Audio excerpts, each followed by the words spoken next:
ഹരേ രാമ രാമ രാമ ഹരേ ഹരേ, ഹരേ കൃഷ്ണ കൃഷ്ണ കൃഷ്ണ ഹരേ ഹരേ, ഹരേ രാമ രാമ രാമ ഹരേ ഹരേ, ഹരേ കൃഷ്ണ കൃഷ്ണ കൃഷ്ണ ഹരേ ഹരേ.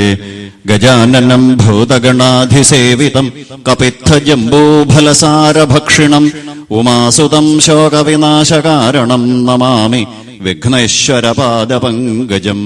സുരാസുരാസേവിതപാദപങ്കജ കരേ വിരാജത്കമനീയ പുസ്തക വിരിഞ്ജപത്നീ കമലാസനസ്ഥിതാ സരസ്വതി നൃത്യതു വാചി മേ സദാ. സദാശിവസമാരംഭാം ശങ്കരാചാര്യമധ്യമാം അസ്മദാചാര്യപര്യന്താം വന്ദേ ഗുരുപരമ്പരാം. വാഗർത്ഥായുവസംപൃക്തൗ വാഗർത്ഥപ്രതിപത്തയേ ജഗതഃ പിതരൗ വന്ദേ പാർവതീ പരമേശ്വരൗ.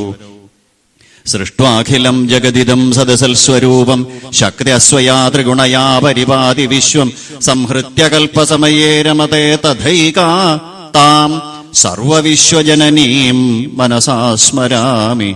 ഗോലോകനാഥം നതപാരിജാതം ഗോഗോപഗോപീനയനാബ്ജസൂരം നാനാവിഭൂഷാ പരിഭൂഷിതാംഗം നമാമി കൃഷ്ണം കരുണാപയോധിം. സൗന്ദര്യാർണവമിന്ദിരാശശിമണിശ്രീചന്ദ്രമബ്ജോദ്ഭവ പ്രാണേശാദിഹൃദംബുജർക്കമസുരശ്രേഷ്ഠാ ഹി പത്രീശ്വരം പാപസ്തോമപലാലകൽപ്പമരുതം ഭക്തോരുപീഡാടവീദാവാഗ്നിം പരിപൂർണജൽ സുഖദനം പൂർണത്രയീശം ഭജേ. ശ്രീമദ്രത്നകിരീടകുണ്ടലധരം ശ്രീവന്യമാലാധരം ശ്രീപാദാർച്ചിതമുക്തിദാനനിരതം പാർത്ഥപ്രിയം മാധവം ഗോവിന്ദം ഗരുഡധ്വജം നിർഗമസംവേദ്യം സരോജക്ഷണം ഗോശ്രീശാന്വയപാലകം സുരഗുരും പൂർണത്രയീശം ഭജേ. എല്ലാ സജ്ജനങ്ങൾക്കും ഭക്തവത്സലനായ ഭഗവാന്റെ അനുഗ്രഹം സദാസമയത്തും ഉണ്ടാവട്ടെ എന്ന് പ്രാർത്ഥിച്ചുകൊണ്ട് നമുക്ക് പ്രാരംഭിക്കാം. ഒരു ജീവാത്മാവിന് എന്താണ് ലക്ഷ്യം എന്ന് ഉത്ബോധിപ്പിക്കുന്ന പരമമായ ശാസ്ത്രമാണ് ഭാഗവതം.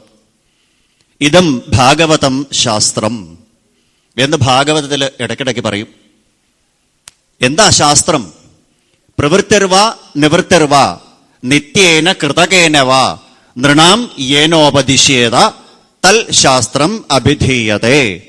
പ്രവൃത്തിമാർഗങ്ങളെക്കുറിച്ചും നിവൃത്തിമാർഗങ്ങളെക്കുറിച്ചും നൃണാം മനുഷ്യർക്ക് യേന ഉപദിശ്യേത യാതൊന്നാണോ മനുഷ്യനെ ഉപദേശിക്കുന്നത് അതാണ് ശാസ്ത്രം. മറ്റൊരു അഭിപ്രായം പറഞ്ഞാൽ അപ്രാപ്യം പ്രാപകം ശാസ്ത്രം അജ്ഞാതം ജ്ഞാപകം തഥാ. അറിയാത്തതിനെ അറിയിച്ചു തരുന്നു, എത്തിപ്പിടിക്കാൻ സാധിക്കാത്തതിനെ എത്തിപ്പിടിപ്പിച്ചു തരുന്നു. 7 ദിവസം ഗംഗാതീരത്ത് കഥകൾ കേട്ടുകൊണ്ടിരിക്കുന്ന പരീക്ഷിത്ത് എന്ന രാജഋഷിക്ക് ശ്രീശുക ബ്രഹ്മർഷി എന്ന അവധൂതൻ ആ ലക്ഷ്യത്തിനെ പറഞ്ഞു കൊടുക്കണു. ആരാ പരീക്ഷിത്ത്? ഭാഗവതത്തിലെ ഓരോ കഥകൾ കേൾക്കുമ്പോഴും ഓരോ കഥാപാത്രങ്ങളെ അനുസ്മരിക്കുമ്പോഴും നമ്മൾ മനസ്സാകുന്ന കണ്ണാടിയിലേക്കൊന്ന് നോക്കുക, നമുക്ക് അവരുടെ ഛായയുണ്ടോ എന്ന്. സംശയിക്കണ്ട, നമ്മുടെ തന്നെ കഥയാണ് ഭാഗവതം. ലോകാനാം ഏക ഈശ്വരം എന്ന് അഹങ്കാരത്തോടു കൂടി പറയുന്ന ഇന്ദ്രസേനനാണോ 14 ലോകങ്ങളെയും കീഴടക്കിയ ഹിരണ്യകശിപുവിന്റെ ആണോ നിങ്ങളുടെ ഭാവം? എങ്കിലത് മാറ്റൂ. വദമേ തവ ദാസ്യയോഗം എന്ന് പറയുന്ന ഒരു 5 വയസ്സുകാരന്റെ ചിത്രം അവിടെ കാണിച്ചു തരും. പ്രഹ്ലാദന്റെ, പ്രഹർഷേണ ഹ്ലാദിക്കുന്നവന്റെ, അത്യാനന്ദ സ്വരൂപിയുടെ. അതായിട്ട് മാറൂ. ഇതാണ് നൃണാം യേനോപദിശ്യേത. അപ്പൊ വിഷ്ണുരാധൻ എന്ന പരീക്ഷത്തിന് അപ്രാപ്യമെന്ന് തോന്നിക്കുന്ന ഇന്നത്തെ പരീക്ഷത്തുക്കൾക്ക്, അപ്പൊ പരീക്ഷിത്ത് എന്ന് പറഞ്ഞാൽ ഗംഗാതീരത്തെ കഥകൾ കേട്ടുകൊണ്ടിരിക്കുന്ന ഒരു പണ്ടുണ്ടായിരുന്ന ഒരു രാജഋഷി എന്ന് മാത്രം തെറ്റിദ്ധരിക്കരുത്. പിന്നെ ആരാ പരീക്ഷിത? പരിത ഇക്ഷത, ചുറ്റും നോക്കുന്നവൻ. ആ പരീക്ഷിത്ത് നോക്കിയത് ഇതാണോ ഈശ്വരൻ, ഇതാണോ ഈശ്വരൻ, ഇതാണോ ഈശ്വരൻ, ഇതാണോ ഈശ്വരൻ. ഇന്നത്തെ കലിയുഗ മനുഷ്യനും അത് തന്നെയല്ലേ നോക്കണത്. ഇതാണോ, ഇതാണോ, ഇതാണോ സുഖം, ഇതാണോ സുഖം, ഇതാണോ സുഖം, ഇതാണോ സുഖം. അപ്പൊ ആരാ പരീക്ഷിത്ത് എന്നുള്ളത് തീർച്ചയായില്ലേ. അങ്ങനെ ലക്ഷ്യമേതുമറിയാതെ ജീവിതത്തിൻ പാതയിൽ തപ്പിത്തടയണമെന്ന് പണ്ടൊരു ഗാനം പറഞ്ഞതുപോലെ ഇന്നത്തെ കലിയുഗ മനുഷ്യൻ ലക്ഷ്യം എന്താണ് എന്ന് അറിയണില്ല. ആ ലക്ഷ്യം എന്താണ് എന്ന് നമ്മളെ ഉദ്ബോധിപ്പിക്കുന്നതാണ് ഭാഗവതം എന്ന ശാസ്ത്രം. അതുകൊണ്ടാണ് ഭാഗവതം ആദ്യം തന്നെ പറഞ്ഞ് പിബദ ഭാഗവതം രസമാലയം മുഹുരഹോ, again and again, again and again. എവിടെയൊക്കെ ഭാഗവതം ആസ്വദിക്കാൻ നിങ്ങൾക്ക് അവസരം കിട്ടുന്നുവോ ആസ്വദിക്കൂ, ആസ്വദിക്കൂ, ആസ്വദിക്കൂ. ഹേ ഭാഗ്യവാന്മാരെ, ഭാഗ്യവാന്മാരെ എന്ന സംബോധന. എന്താ കാരണം? സുരാണാമപി ദുർലഭ, ദേവന്മാർക്ക് പോലും ദുർലഭമായിരിക്കുന്ന ഭാഗവതത്തിനെ കലിയുഗത്തിൽ ജീവിക്കുന്ന നമുക്ക് ഇതേപോലത്തെയുള്ള സത്സംഗങ്ങളിൽ പങ്കെടുത്ത് കുടിക്കാനായിട്ട്, ആസ്വദിക്കാനായിട്ട്, അനുഭവിക്കാനായിട്ട്, അനുസന്ധാനം ചെയ്യാനായിട്ട് സാധിക്കുമ്പോ നമ്മളെക്കാൾ താഴെയല്ലേ ദേവന്മാരുടെ സ്ഥാനം? ചിന്തിച്ചു നോക്കൂ. ദേവന്മാരെക്കാൾ ഭാഗ്യവാന്മാരല്ലേ നമ്മൾ? എന്തുകൊണ്ടാണ്? സ്വകാര്യ കുശലാ സുരാ ആയതുകൊണ്ട് നദദൗ സകഥാമൃതം. ശ്രീശുക ബ്രഹ്മർഷി ദേവന്മാർക്ക് കൊടുത്തില്ല. അപ്പൊ നമ്മള് ഈ ഭാഗവതത്തിന്റെ മുമ്പിലേക്ക് നമ്മളെ എത്തിപ്പിച്ച ഭക്തവത്സലനായ ഭഗവാനെ എത്ര പ്രാവശ്യം നമസ്കരിക്കണം? ഓരോ പ്രാവശ്യവും ഹൃദയം സ്പന്ദിക്കുമ്പോ. ആലോചിച്ചു നോക്കൂ. അങ്ങനെ പരീക്ഷിത്തുക്കളായ നമ്മൾ ചുറ്റും നോക്കണു, ചുറ്റും നോക്കണു, ഏതാ സുഖം, ഏതാ സുഖം, ഏതാ സുഖം, ഏതാ സുഖം എന്ന്. അങ്ങനെ ചുറ്റും ചിന്തിക്കുന്നതായ, ചുറ്റും നോക്കുന്നതായ ആ പരീക്ഷിത്തുക്കളുടെ കഥ. ആ വിഷ്ണുരാധന് ഏതാണ് പ്രാപിക്കേണ്ടതായിട്ടുള്ള ഭാഗം, സ്ഥാനമേതാ? വിഷ്ണുപദം.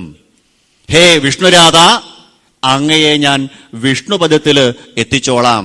ഏഴഹസ്സുണ്ടല്ലോ ജീവിച്ചിരിക്കുവാൻ, പാഴാകാ നിൻ ജന്മം ഞാനുള്ളപ്പോൾ എന്ന് ഗ്യാരണ്ടി കൊടുക്കാൻ ശ്രീശുക ബ്രഹ്മർഷി തയ്യാറായി. അപ്പോൾ എന്താണ് നമ്മളാകുന്ന പരീക്ഷത്തിന്റെ ലക്ഷ്യം? 7 ദിവസം കേട്ടുകൊണ്ടിരുന്നത് മുഴുവൻ ദേ പരീക്ഷത്തെ ക്യാപ്സ്യൂളായിട്ട് ഞാൻ അങ്ങേക്ക് തരണോ, വായ തുറന്നോളൂ, ദാ ഗുളിക രൂപത്തിൽ. 13 ശ്ലോകങ്ങളേ ഉള്ളൂ. ആലോചിച്ചു നോക്കൂ. ഭാഗവതത്തില് ഏറ്റവും ചെറിയ അധ്യായങ്ങളിൽ ഒരെണ്ണം, 13 ശ്ലോകം. 307 അധ്യായങ്ങളിലായിട്ട് വരീയാനേഷത്തെ പ്രശ്ന എന്ന് തുടങ്ങി കിം ഭൂയ ശ്രോതുമിച്ഛസി 308 അധ്യായങ്ങളില് പറഞ്ഞു. ആ 307 അധ്യായങ്ങളിലും പറഞ്ഞതായ തത്വങ്ങളെയും കഥകളെയും സംഗ്രഹിച്ച് സാരമാക്കിയിട്ട് 13 ശ്ലോകത്തിന്റെ ഗുളിക രൂപത്തിൽ കൊടുത്തു, എസൻസ് ആയിട്ട് കൊടുത്തു. അതാണ് ബ്രഹ്മോപദേശം. എന്താണ് നമ്മളാകുന്ന പരീക്ഷിത്തുക്കളുടെ ലക്ഷ്യം? ഇത് ഭാഗവത സപ്താഹവേദിയിൽ 3-ാമത്തെ ദിവസം വൈകുന്നേരം നമുക്ക് കാണാം. അവിടെ നരസിംഹാവതാരം കേട്ട് പ്രഹ്ലാദനെ ഭഗവാൻ അനുഗ്രഹിക്കുന്നത് കേട്ട് നമ്മളെല്ലാവരും രംഗവേദിയിൽ നിന്ന് വിട പറയുമ്പോ മറക്കാതിരിക്കേണ്ട ഒരു ശ്ലോകമുണ്ട് അവിടെ. രാജസൂയാഗവേദിയിൽ വെച്ച് ശ്രീനാരദ മഹർഷി ധർമ്മപുത്ര മഹാരാജാവിന് 5 അധ്യായങ്ങളിലായിട്ട് വർണ്ണാശ്രമ ധർമ്മങ്ങളെ പറഞ്ഞു കൊടുക്കുമ്പോ അവിടെ പറയും ഒരു മനുഷ്യന്റെ ലക്ഷ്യമെന്ത്? എന്നേക്കാൾ കൂടുതൽ ഭാഗവതം കേൾക്കുകയും പറയുകയും അനുസന്ധാനം ചെയ്യുകയും അനുഭവിക്കുന്ന നിങ്ങളുമാകുന്ന സജ്ജനങ്ങൾക്ക് ഞാൻ പറഞ്ഞു തരേണ്ട കാര്യമില്ല. എങ്കിലും ഭഗവാനെ കുറിച്ച് പറയാനുള്ളതായതുകൊണ്ട് അതിന്റെ ഒരു സന്തോഷം കൊണ്ട് പറയാം. ആ വർണ്ണാശ്രമധർമ്മങ്ങളിൽ പറയുമ്പോ പറയും എന്താ ഒരു മനുഷ്യന്റെ ലക്ഷ്യം? ആഹുശരീരം രഥം. ഈ ശരീരം എന്ന് പറയുന്നത് ഒരു രഥമാണെന്ന് ചിന്തിക്കൂ. ഇന്ദ്രിയാണിഹയാൻ, 5 ഇന്ദ്രിയങ്ങള് 5 കുതിരകളാണെന്ന് സങ്കല്പിക്കൂ. ഇഷുന്മന ഇന്ദ്രിയേശം, ആ 5 കുതിരകളെ നിയന്ത്രിക്കുന്നതായ കടിഞ്ഞാണെന്ന് പറയുന്നത് മനസ്സാണെന്ന് സങ്കല്പിക്കൂ. ധിഷണം ച സൂതം. ആ കടിഞ്ഞാണ് പിടിച്ച് നിങ്ങളുടെ ശരീരമാകുന്ന രഥത്തിനെ മുൻപോട്ട് കൊണ്ടുപോകുന്ന ആ സൂതൻ, തേരാളി, ഡ്രൈവർ ധിഷണയാണ്, നിങ്ങളുടെ ബുദ്ധിയാണ്. അങ്ങനെ തേരില് ഇരുന്ന് യാത്ര ചെയ്യണു. അതിന്റെ പ്രണവം എന്ന് പറയുന്ന പ്രണവം ആ മന്ത്രമാണ്. ധനുർഹി തസ്യ പ്രണവം പഠന്തി. പ്രണവമാണ്, ഓങ്കാരമാണ് അവന്റെ വില്ല്. അങ്ങനെ സഞ്ചരിക്കുന്ന ഒരു ജീവാത്മാവിന്റെ ശരം തു ജീവം, ആ ജീവാത്മാവ് ഒരു അസ്ത്രമാണെങ്കിൽ പരമേവ ലക്ഷ്യം, പരമാത്മാവാണ് ലക്ഷ്യം. ശരം തു ജീവം പരമേവ ലക്ഷ്യം, ശരം തു ജീവം പരമേവ ലക്ഷ്യം, ശരം തു ജീവം പരമേവ ലക്ഷ്യം. ഈ ഒരൊറ്റ ആപദവാക്യത്തിനെ അടിസ്ഥാനപ്പെടുത്തിയിട്ടാണ് ഭാഗവതത്തിലെ സകല കഥകളും. ശരം തു ജീവം പരമേവ ലക്ഷ്യം, ഇതാ പരഞ്ജനോപാഖ്യാനം. ശരം തു ജീവം പരമേവ ലക്ഷ്യം, ഇതാണ് രുക്മിണീ സ്വയംവരം. പക്ഷേ സപ്താഹവേദികൾ മംഗളം മംഗളം ഇത് കേൾക്കാനേ താല്പര്യമുള്ളൂ. അതുകൊണ്ട് എന്താ, 5-ാമത്തെ ദിവസം വൈകുന്നേരത്തെ ഗ്ലാമറസ് ആയിട്ടുള്ളൂ എന്ന് തെറ്റിദ്ധരിക്കണു ഇന്നത്തെ അത്യന്താധുനിക ഒത്തരന്മാര്. ശരം തു ജീവം കൊനുഗമിഷ്യസി ചന്ദ്രമുഖി, കയ്യമ കയറി ഉപയോഗിക്കുമ്പോൾ സഖ്യമായി. 7 ശ്ലോകം നമ്മൾ അനുസ്മരിച്ചതാണ്, ശ്രവണം തൊട്ട് 7 കൊനുഗമിഷ്യതി കൈമ പിടിച്ചപ്പോ സഖ്യമായി. ഉപയമേ യഥാവിധി ആത്മസമർപ്പണമായി. ശരം തു ജീവം പരമേവ ലക്ഷ്യം, രുക്മിണിയായിരിക്കുന്ന ജീവാത്മാവ് പരമാത്മാവിലേക്ക് ലയിക്കുന്നതാണ് രുക്മിണീ സ്വയംവരം. അത് തന്നെയല്ലേ പുരഞ്ജനോപാഖ്യാനം, അത് തന്നെയല്ലേ ഗജേന്ദ്രമോക്ഷം, അത് തന്നെയല്ലേ മഹാബലി ചരിതം, അത് തന്നെയല്ലേ ഭീഷ്മമുക്തി. ഭാഗവതത്തിലെ ഏത് കഥയല്ലാത്തതല്ലേ ഈ ഒരൊറ്റ ആപ്തവാക്യം, ശരം തു ജീവം പരമേവ ലക്ഷ്യം. ഹേ മനുഷ്യരെ, മുഹുരാഹോ മുഹുരാഹോ മുഹുരാഹോ. സകല കഥകൾ നിങ്ങൾക്ക് കേൾക്കൂ കേൾക്കൂ കേൾക്കൊണ്ടേയിരിക്കൂ. എന്ത് പിബദ ഭാഗവതം. കേട്ടുകേട്ട കഥകൾ കേൾക്കുമ്പോഴും കഥകളിൽ കുടുങ്ങിക്കിടക്കരുത്. നമുക്കൊക്കെ ഇന്നത്തെ അത്യന്താധുനിക ഒത്തരന്മാർക്ക് സപ്താഹവേദിയിലാണെങ്കിൽ കഥകൾ കേൾക്കാനാ ഇഷ്ടം, LKG കിടക്കാനാ മോഹം. UKG പോണെന്നോ BSc പോണെന്നോ PhD എടുക്കണമെന്നോ താല്പര്യമില്ല. അതുകൊണ്ട് എന്തുണ്ടാവണു, രുക്മിണീ സ്വയംവരത്തിനെ സപ്താഹവേദിയിൽ ആളുണ്ടാവുള്ളൂ. കുചേലവൃത്തം അത് തന്നെയല്ലേ പറയണത്. 6-ാം ദിവസം ഇവിടുത്തെ കഥയല്ലാട്ടോ പറഞ്ഞത്, സാധാരണ സപ്താഹവേദികളിൽ കാണപ്പെടുന്ന രംഗങ്ങളെ കുറിച്ച് പറഞ്ഞത്. 6-ാമത്തെ ദിവസം കുചേലവൃത്തത്തിന് കിഴിയങ്ങട് സമർപ്പിച്ചു കഴിഞ്ഞാൽ പിന്നെ ഒരൊറ്റ എണ്ണത്തിനെ കാണില്ല സപ്താഹവേദിയിൽ. രുക്മിണീ സ്വയംവരത്തിന് 500 പേരുണ്ടായിരുന്നത് പിന്നെ നിമി നവയോഗ സംവാദവും ഭഗവത് സംവാദവും 50 എണ്ണാവും. എന്താ കാരണം? നമുക്ക് ഇഷ്ടമല്ലാത്ത സാധന പിന്നെ പറയണത് എന്ത്? ഉപദേശം. നമുക്ക് മറ്റുള്ളവരെ ഉപദേശിക്കാൻ വലിയ ഉത്സാഹ, മറ്റാരുടെ ഉപദേശം കേൾക്കാനാണെങ്കിലോ തീരെ താല്പര്യമില്ല. ഇതാണ് ഇന്നത്തെ കലിയുഗ മനുഷ്യന്റെ. ഞങ്ങൾ പറയുമ്പോൾ തെറ്റിദ്ധരിക്കരുത്, നിങ്ങളെക്കുറിച്ചല്ല, നിങ്ങളാകുന്ന സജ്ജനങ്ങളെ കുറിച്ചിട്ടല്ല ഞാൻ പറഞ്ഞത്. അത്യന്താധുനിക ഉത്തരന്മാരായ കലിയുഗ മനുഷ്യന്റെ പ്രവണതയാ പറഞ്ഞത്. വളരെ കാലങ്ങളായിട്ട്, വർഷങ്ങളായിട്ട് ഈ പുണ്യഭൂമിയിൽ എത്ര നേമി അശീര്യത, കാലമാകുന്ന ചക്രം പൊടിഞ്ഞു തകരുന്ന ഈ നൈമിഷാരണ്യത്തില് അനേക വരുഷങ്ങളായിട്ട് ഭഗവാന്റെ ദാസന്മാരും ദാസികളുമായിട്ട് അത്യാനന്ദം അനുഭവിച്ചുകൊണ്ടിരുന്ന സജ്ജനങ്ങളായ നിങ്ങളെക്കുറിച്ചല്ല പറഞ്ഞത്. ഞാനിവിടെ ആദ്യമായിട്ടാണ് വരണത്. അപ്പൊ എന്നേക്കാൾ കൂടുതൽ ഈ തപോഭൂമിയിലെ തപസ്സിരുന്നവരാ നിങ്ങൾ. അപ്പൊ നിങ്ങളെക്കുറിച്ചല്ല പറഞ്ഞത്, സാധാരണ കലിയുഗ മനുഷ്യന്റെ രൂപത്തിനെ കുറിച്ചാ. അങ്ങനെയുള്ള പരീക്ഷിത്തുകളെ കുറിച്ചിട്ടാണ് പറഞ്ഞത്. ചുറ്റും നോക്കിക്കൊണ്ടിരിക്കണു, എവിടെയാ സുഖം, എവിടെയാ സുഖം, എവിടെയാ സുഖം, എവിടെയാ സുഖം, എവിടെയാ സുഖം എന്നിങ്ങനെ അന്വേഷിച്ച് നടക്കുന്ന അത്യന്താധുനിക ഉത്തരന്മാരായിരിക്കുന്ന പരീക്ഷിത്തുക്കൾക്ക് വേണ്ടിയിട്ടാണ് ഇതം ഭാഗവതം ശാസ്ത്രം. എന്താ ലക്ഷ്യം? ശരം തു ജീവം പരമേവ ലക്ഷ്യം. ഇതാണ് നിന്റെ ലക്ഷ്യം, ഇതാണ് നിന്റെ ലക്ഷ്യം. ഒരേ ഒരു ലക്ഷ്യം ശബരിമാമല, ഒരേ ഒരു മന്ത്രം ശരണമയ്യപ്പ എന്ന് പറഞ്ഞു. നിനക്ക് ഒരേ ഒരു ലക്ഷ്യമേ ഉള്ളൂ പരീക്ഷത്തെ, അത് മനസ്സിലാക്കൂ. അതിനു വേണ്ടിയിട്ടാണ് 7 ദിവസം കേട്ടതായ ആ കഥകളുടെ സാരാംശം മുഴുവൻ വാർത്തെടുത്ത് ഊറ്റിയെടുത്ത് ഒരൊറ്റ അധ്യായത്തിൽ അങ്ങോട്ട് ഒതുക്കിയത്. 13 ശ്ലോകത്തിൽ അങ്ങോട്ട് ഒതുക്കി. ഈ ഒരു തത്വമാണ് നമ്മൾ മനസ്സിലാക്കേണ്ടത്. 7 ദിവസം പറഞ്ഞത് മുഴുവൻ പല കഥകളുടെ രൂപത്തില് നമുക്ക് പറഞ്ഞു തന്നത് ഈ ഒരൊറ്റ ലക്ഷ്യം. എങ്ങനെ ജീവാത്മ പരമാത്മ സംയോഗം, മുക്തി, മോക്ഷം, കൈവല്യം, ആനന്ദം. ഇന്നത്തെ ആത്യന്താധുനിക ഒത്തരന്മാരുടെ ധാരണ എന്താ? മുക്തി എന്ന് പറഞ്ഞാൽ ഈ ശരീരത്തിനെ ഉപേക്ഷിച്ച് അങ്ങോട്ട് സിദ്ധി കൂടുന്നതിനാണ്. പച്ച മലയാളത്തിൽ പറഞ്ഞാൽ മരിക്കണതിനാണ് മുക്തി എന്നങ്ങോട്ട് തെറ്റിദ്ധരിക്കുക. പക്ഷേ ഭാരതത്തിലുള്ള മഹർഷീശ്വരന്മാര്, സന്യാസിവര്യന്മാര്, സജ്ജനങ്ങൾ പറയണു അങ്ങനെയല്ല.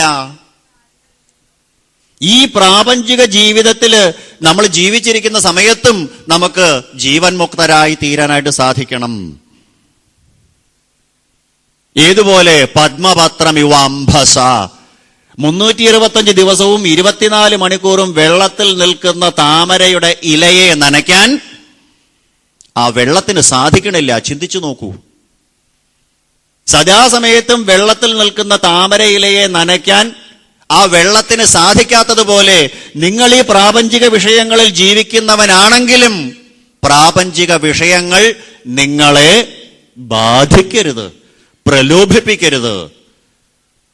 അതിനു വേണ്ടിയിട്ടുള്ള ഉപദേശമാണ് ആ ബ്രഹ്മോപദേശം.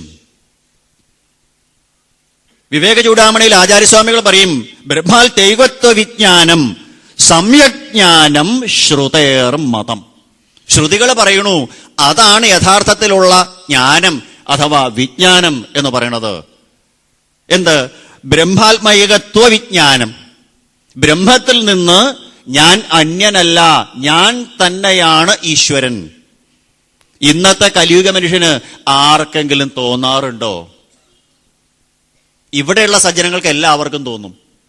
കാരണം ഇവിടെ ഞാൻ ആദ്യമായിട്ട് വന്ന് കയറിയപ്പോ തൊട്ട് ഇതേ നിമിഷം വരെ എന്നെ കണ്ട ആദ്യത്തെ എല്ലാ ആൾക്കാരും പറയുന്നത് നമസ്തേ എന്നാ. അപ്പൊ ആ ഒരു വാക്ക് ഉച്ചരിക്കുന്ന ആൾക്കാരോട് ബ്രഹ്മോപദേശം പറയേണ്ട കാര്യമില്ല. പക്ഷെ എന്റെ വിഷയം ഏതായതുകൊണ്ട് പറയാൻ എനിക്ക് സന്തോഷമുള്ളത് കൊണ്ടും ഭഗവാനെ പറ്റി ആയതുകൊണ്ടും പറയാൻ ഞാൻ ശ്രമിക്കണമെന്ന് മാത്രം. അപ്പൊ ഒരുത്തന്റെ മുഖത്ത് നോക്കിയിട്ട് നമസ്തേ എന്ന് പറയുന്നവനോട് ബ്രഹ്മോപദേശം പറഞ്ഞു കൊടുക്കേണ്ട കാര്യമില്ല. അവൻ ബ്രഹ്മം തന്നെയാ. മറ്റുള്ളവനെ തന്നിൽ നിന്ന് അഭിന്നമായിട്ട് കാണുന്നു അവൻ. ഇതാണ് ഭാരതീയ സംസ്കൃതി നമ്മളെ പഠിപ്പിക്കുന്നത്, നമ്മുടെ ഋഷീശ്വരന്മാര് നമുക്ക് ഉപദേശിച്ചു തരണത്. അതാണ് സമ്യക്കായിട്ടുള്ള ജ്ഞാനം. ശ്രുതികള്, സ്മൃതികള്, വേദങ്ങള്, ഉപനിഷത്തുക്കള്, സന്യാസിവരന്മാര്, പുരാണങ്ങള് എല്ലാം നമ്മളെ പഠിപ്പിക്കണു അത് തന്നെ. ബ്രഹ്മാത്മൈകത്വ വിജ്ഞാനം സമ്യജ്ഞാനം ശ്രുതേർമതം. അതാണ് നമുക്ക് ആർക്കെങ്കിലും, ഇന്നത്തെ അത്യന്താധുനികന്മാർക്ക് ആർക്കെങ്കിലും തോന്നാറുണ്ടോ ഞാൻ ഈശ്വരനാണെന്ന്?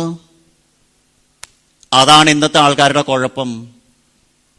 ഞാൻ ഈശ്വരനാണ്. ഭാഗവതം വായിക്കുമ്പോഴേ ഒരു പമ്പര വിഡ്ഢിയുടെ കഥ പറഞ്ഞ് നമ്മൾ ചിരിക്കാറുണ്ട്. ആരുടെ? പൗണ്ഡ്രക വാസുദേവന്റെ. പൗണ്ഡ്രക വാസു അയ്യയ്യേ, കൃഷ്ണനാവാൻ വേണ്ടിയിട്ട് എന്തൊക്കെ വിഡ്ഢിവേഷം കെട്ടിന്നാ നമ്മൾ പരിഹസിക്കുക. ഇങ്ങനെ വിഡ്ഢിവേഷം കെട്ടിയിട്ടും എന്താ പൗണ്ഡ്രക വാസുദേവൻ പറഞ്ഞത്? നമ്മൾ ആരെങ്കിലും ചിന്തിച്ചോ അത്? കൃഷ്ണോഹം കൃഷ്ണോഹം കൃഷ്ണോഹം കൃഷ്ണോഹം കൃഷ്ണോഹം കൃഷ്ണോഹം. ആൾക്കാർ പരിഹസിക്കുമ്പോഴും കൃഷ്ണോഹം കൃഷ്ണോഹം കൃഷ്ണോഹം. നമ്മുടെ ഹൃദയം ഓരോ പ്രാവശ്യം സ്പന്ദിക്കുമ്പോഴും 1 മിനിറ്റിൽ 72 പ്രാവശ്യം അങ്ങോട്ട് സ്പന്ദിക്കുന്നുണ്ടെന്നാ പറയണത് നമ്മുടെ ഹൃദയം. ഓരോ പ്രാവശ്യവും നമ്മുടെ ഹൃദയം സ്പന്ദിക്കുന്നത് സ്റ്റെത്തോസ്കോപ്പ് വെച്ച് നോക്കണോ ഡോക്ടർമാര്. ആധുനിക സയൻസ് പറയും ആ ശബ്ദത്തിന് ഞങ്ങൾ റെക്കോർഡ് ചെയ്തിട്ടുണ്ട്. എന്താ? Labh dub Labh dub Labh dub Labh dub എന്നാത്രേ ശബ്ദം. ഭാരതത്തിലെ ഋഷീശ്വരന്മാര് പറഞ്ഞു, അല്ല കുട്ടികളെ, അതല്ല നിങ്ങളുടെ ഹൃദയം നിങ്ങളോട് പറയണത്. ഹംസ സോഹം ഹംസ സോഹം. നീ ഹംസനാണ്, നീ ഹംസനാണ്, നീ ഹംസനാണ്. ആ പുരഞ്ജനോപാഖ്യാനത്തില് ഏറ്റവും അവസാനം ആ പുരഞ്ജനന്റെ സുഹൃത്തായിരിക്കുന്ന ബ്രാഹ്മണൻ വന്ന് കൈകോർത്ത് പിടിച്ചിട്ട് എന്താ പറഞ്ഞത്? ഞാൻ തന്നെയാണ് നീ, നീ തന്നെയാണ് ഞാൻ, നമ്മൾ രണ്ടും ഒന്നാണ്. അതാണ് വളരെ സിമ്പിളായിട്ട് ഭാഗവത ധർമ്മം നമ്മുടെ തൃശ്ശൂർ ജില്ലക്കാരനായ കുഞ്ഞുണ്ണി മാഷ് പറഞ്ഞത്. ഒന്നായാൽ നന്നായി, നന്നായ ഒന്നായി. എത്ര സിമ്പിളായിട്ടാ പറഞ്ഞേ കുഞ്ഞുണ്ണി മാഷ്. അതാണ് ബ്രഹ്മജ്ഞാനം എന്ന് പറയണത്. ഒന്നാണ്. അതാണ് ഭാരതത്തിന്റെ സംസ്കൃതി. ഇതെങ്ങനെ? ഇന്നലെ പെയ്ത മഴയ്ക്ക് ഇന്ന് ജനിച്ചതല്ല അത്. സഹസ്ര പരിവത്സരം കൊണ്ട്, തപസ്സുകൊണ്ട്, സിദ്ധി കൊണ്ട്, ബുദ്ധി കൊണ്ട്, ജ്ഞാനം കൊണ്ട്, ധിഷണ കൊണ്ട്, സ്വാനുഭാവം കൊണ്ട് അവര് പകർന്നു തന്ന വിജ്ഞാന ദീപാണ്. അത് മനസ്സിലാക്കാൻ വേണ്ടിയിട്ടാണ് ഈ 7 ദിവസം കഥകൾ പറഞ്ഞത്. അല്ലാണ്ട് പരീക്ഷിത്ത് എന്ന രാജർഷിക്ക് ഒരു വിവരവും ഇല്ലാത്തവനല്ല. എന്താ പരീക്ഷത്തിനോട് ആദ്യം പറഞ്ഞത് ശ്രീ ശുകബ്രഹ്മർഷി? ഫസ്റ്റ് ഡയലോഗ് എന്തായിരുന്നു? വരീയാനേഷത്തെ പ്രശ്ന കൃതോ ലോകഹിതം നൃപ എന്ന. അങ്ങേക്ക് വേണ്ടിയിട്ടല്ല ചോദിച്ചത്. 7ാമത്തെ ദിവസം അങ്ങയുടെ ഭാവി 100% ഉറപ്പാണ്. എന്ത്? എത്ര ആഗത തത്ര ഗതം മനുഷ്യം. അങ്ങ് എവിടെ എത്തും എന്നുള്ളത് അങ്ങേക്കും അറിയാം, ലോകത്തിൽ എല്ലാവർക്കും അറിയാം. അപ്പോൾ ഈ 7 ദിവസം ഇനി ഞാൻ പറഞ്ഞു കൊടുക്കാൻ പോകുന്ന കാര്യം അറിഞ്ഞാൽ എന്ത്, അറിഞ്ഞില്ലെങ്കിൽ എന്ത്? പിന്നെ അങ്ങ് എന്തിനാ എന്നോട് ചോദിച്ച ഇത്രയും ചോദ്യങ്ങള്? 308 അധ്യായങ്ങളിലായിട്ട് എന്നെ കൊണ്ട് മറുപടി പറയിപ്പിച്ച ഭാഗവത ധർമ്മങ്ങൾക്ക് കാരണമായിരുന്ന ചോദ്യം അങ്ങ് എന്തുകൊണ്ട് എന്നോട് ചോദിച്ചു? ശ്രീ ശുകബ്രഹ്മർഷി ആദ്യം തന്നെ പറഞ്ഞു, ലോകഹിതം നൃപ. ലോകത്തിന് വേണ്ടിയിട്ടാണ് അങ്ങ് പറഞ്ഞത്. ഇതാണ് സജ്ജനങ്ങളുടെ ലക്ഷണം. വസന്തവൽ ലോകഹിതം ചരന്തി. അവര് തീർണാ സ്വയം ഭീമഭവർണവം. അവർ ഈ സംസാരസാഗരത്തിനെ മറുകട കടന്നവരാണ്.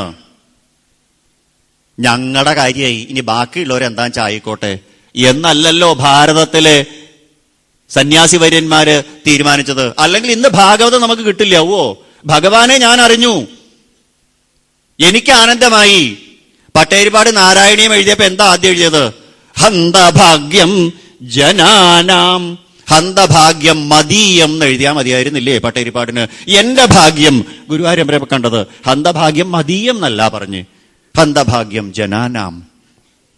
അപ്പൊ ആലോചിച്ച് നോക്കൂ, ഇതാണ് സജ്ജനങ്ങൾ. ഏതാവൽ സാധുലക്ഷണം. അവനവൻ മനസ്സിലാക്കിയ കാര്യങ്ങള്, സ്വന്തം അനുഭവത്തിൽ വന്ന കാര്യങ്ങള് മറ്റുള്ളവർക്ക് പറഞ്ഞു കൊടുക്കുമ്പോ എന്താ മെച്ചം? മിഥോരതി മിഥത്തുഷ്ടി. കേൾക്കുന്നവനും സന്തോഷം, പറയുന്നവനും സന്തോഷം. ഭഗവാനെ കുറിച്ചല്ല, മറ്റൊരു വിഷയമാണ്, വേറെ ലൗകികമായിട്ടുള്ളൊരു കാര്യങ്ങളാണ് ഞാൻ ഇവിടെ പറഞ്ഞുകൊണ്ടിരിക്കണേ. നിങ്ങൾ ആരെങ്കിലും ഇവിടെ ഉണ്ടാവുമോ? ചിന്തിച്ചാൽ മതി. വേറെ ഏത് കാര്യ നമുക്ക് എത്ര കേട്ടാലും മതിയാവാത്തത്? വീണ്ടും പറയൂ, വീണ്ടും പറയൂ, വീണ്ടും പറയൂ. 100 സപ്താഹം കേട്ടവനും 100 സത്രത്തിൽ പങ്കെടുത്തവനും 101ാമത്തെ സത്രത്തിലെത്തുന്നു. എന്താ കാരണം? ഇത് തന്നെ കാരണം. അതാണ് ഭാഗവതത്തിന്റെ മാഹാത്മ്യം എന്ന് പറയുന്നത്.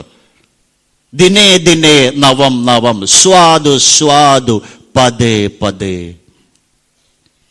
അപ്പൊ അങ്ങനെയുള്ള ആ തത്വത്തിനെ നമ്മളാകുന്ന പരീക്ഷത്തുകൾക്ക് വേണ്ടിയിട്ടാണ് ആ പരീക്ഷത്ത് ചോദിച്ചത്. ഞാൻ നശിച്ചാലും, എന്റെ ശരീരം നഷ്ടപ്പെട്ടാലും, ലോകം നിലനിൽക്കുന്ന കാലത്തോളം എന്റെ അനന്തരാവകാശികളായിരിക്കുന്ന പിൻഗാമികളായിരിക്കുന്ന മനുഷ്യരെന്ന പരീക്ഷത്തുക്കൾ നിത്യം അന്വേഷിച്ചുകൊണ്ട് നടക്കും. എന്താ സുഖം, എന്താ സുഖം, എന്താ സുഖം, എന്താ സുഖം? അവരറിയണം, അവരനുഭവിക്കണം, അവരാസ്വദിക്കണം. അവരെ ഞാൻ എത്തിച്ചേർന്ന ലക്ഷ്യത്തിലേക്ക് അവരും എത്തിച്ചേരണം. അതിനു വേണ്ടിയിട്ടാ ചോദ്യം ചോദിച്ചത്. അല്ലെങ്കിൽ പരീക്ഷത്തിന് ചോദ്യം ചോദിക്കേണ്ട കാര്യമുണ്ടോ? കണ്ണടച്ച് ഗംഗാതീരത്ത് ഇരുന്നാ പോരെ? തക്ഷകൻ ദംശിക്കുകയാണെങ്കിൽ ആയിക്കോട്ടെ. എന്തിനാ പറഞ്ഞത്? ഗായഥ വിഷ്ണു ഗാഥ, ഗായഥ വിഷ്ണു ഗാഥ എന്ന് പറയേണ്ട കാര്യമുണ്ടോ? അപ്പൊ നമ്മളാകുന്ന പരീക്ഷത്തുകൾക്ക് വേണ്ടിയിട്ടാണ് ഈ ഭാഗവതം എഴുതപ്പെട്ടത്. ഇതേപോലത്തെ ഗംഭീരമായിട്ടുള്ള സത്രങ്ങൾ സംഘടിപ്പിച്ചിരിക്കുന്ന എന്തിനു വേണ്ടിയിട്ടാ?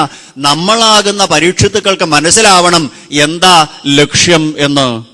അല്ലെങ്കിൽ എന്ത് സംഭവിക്കും? ഏഷോഹം, ഇത് ഞാൻ, അന്യോയം, ഇത് അവൻ, ഇത് ഭ്രമേണ ദുരന്തപാരേ തമസി ഭ്രമന്തി. ലക്ഷ്യമേതെന്നറിയാതെ തപ്പിത്തടഞ്ഞ് ഏതെങ്കിലും പൊട്ടക്കിണറ്റിൽ വീണ് നശിക്കും. പുനരഭിജനനം പുനരഭിമരണം പുനരഭിജനനി ജഠരേ ശയനം. ഈ സംസാര ചക്രത്തിൽ കിടന്ന് വട്ടം കറങ്ങേണ്ടി വരും. അപ്പൊ എന്റെ പിൻഗാമികളായിരിക്കുന്ന പരീക്ഷത്തുക്കൾ പുറമേക്ക് മറ്റുള്ളതായ ലൗകികമായ ഭാവത്തിലേക്ക് പോകരുത്. നമേ ഭക്ത പ്രണശ്യതി എന്ന് ഗുരുവായൂരപ്പൻ പറഞ്ഞതുപോലെ പരീക്ഷിത്തും പറഞ്ഞു, എന്റെ സഹജീവികൾ മനുഷ്യർ അങ്ങനെ നശിക്കരുത്. അവർക്ക് ശ്രേയോമാർഗം കാണിച്ചു കൊടുക്കാൻ ഇതേ മാർഗമുള്ളൂ.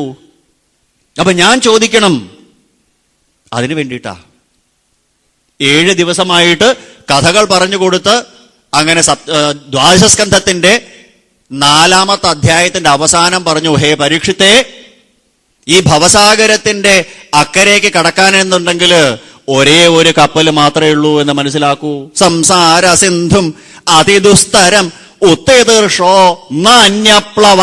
വേറെ കപ്പലില്ല. ഏതാ ഒരേ ഒരു കപ്പൽ? ഭഗവത പുരുഷോത്തമസ്യ ലീലാകഥാരസ നിഷേവണമന്തരേണ. പുണ്യശ്ലോകനായിരിക്കുന്ന ഭഗവാന്റെ നാമസങ്കീർത്തനങ്ങളെ നിരന്തരം പാനം ചെയ്യുകയല്ലാതെ നോ അതർ ചോയ്സ്, വേറെ മാർഗമില്ല. അതുകൊണ്ട് ഞാൻ അങ്ങേക്ക് പറഞ്ഞു തന്നത്.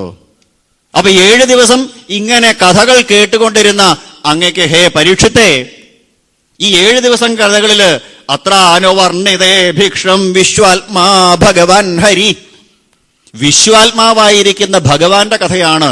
വിശ്വാധാരനായിരിക്കുന്ന, വിശ്വാകാരനായിരിക്കുന്ന, വിശ്വയോനിയായിരിക്കുന്ന, വിശ്വോദ്ഭവസ്ഥിതിലയേഷു നിമിത്തലീലാരാസായ എന്ന് ബ്രഹ്മാവ് സ്തുതിച്ചതായ ഭഗവാന്റെ ജന്മാദ്യശ്ചയത, ഈ ലോകത്തിനെ സൃഷ്ടിച്ച് പരിപാലിച്ച് സംഹരിക്കുന്നതായ ആ ഭഗവാന്റെ ലീലകളെയാണ് ഞാൻ അങ്ങേക്ക് പറഞ്ഞു തന്നത്. അത്യന്താധുനികോത്തരന്മാരോട് ചോദിക്കൂ, എവിടുന്നാ ഈ പ്രപഞ്ചം ഉണ്ടായത്? Sorry, we do not know. Big bang theory, മഹാവിസ്ഫോടന സിദ്ധാന്തം, എന്ത് സാധന പൊട്ടിത്തെറിച്ച്? Sorry, we do not know. ഞങ്ങൾക്ക് അറിഞ്ഞുകൂടാ. ഈ പൊട്ടിത്തെറിക്കുന്ന സാധനത്തിന് മുമ്പ് എന്താ ഉണ്ടായിരുന്നേ? That also we do not know. അത് ഞങ്ങൾക്ക് അറിഞ്ഞുകൂടാ. അത് ചോദിക്കരുത്. ഭാഗവതം പറഞ്ഞു, ഭാരതത്തിലെ ഋഷീശ്വരന്മാർ പറഞ്ഞു, ഞങ്ങൾക്കറിയാം.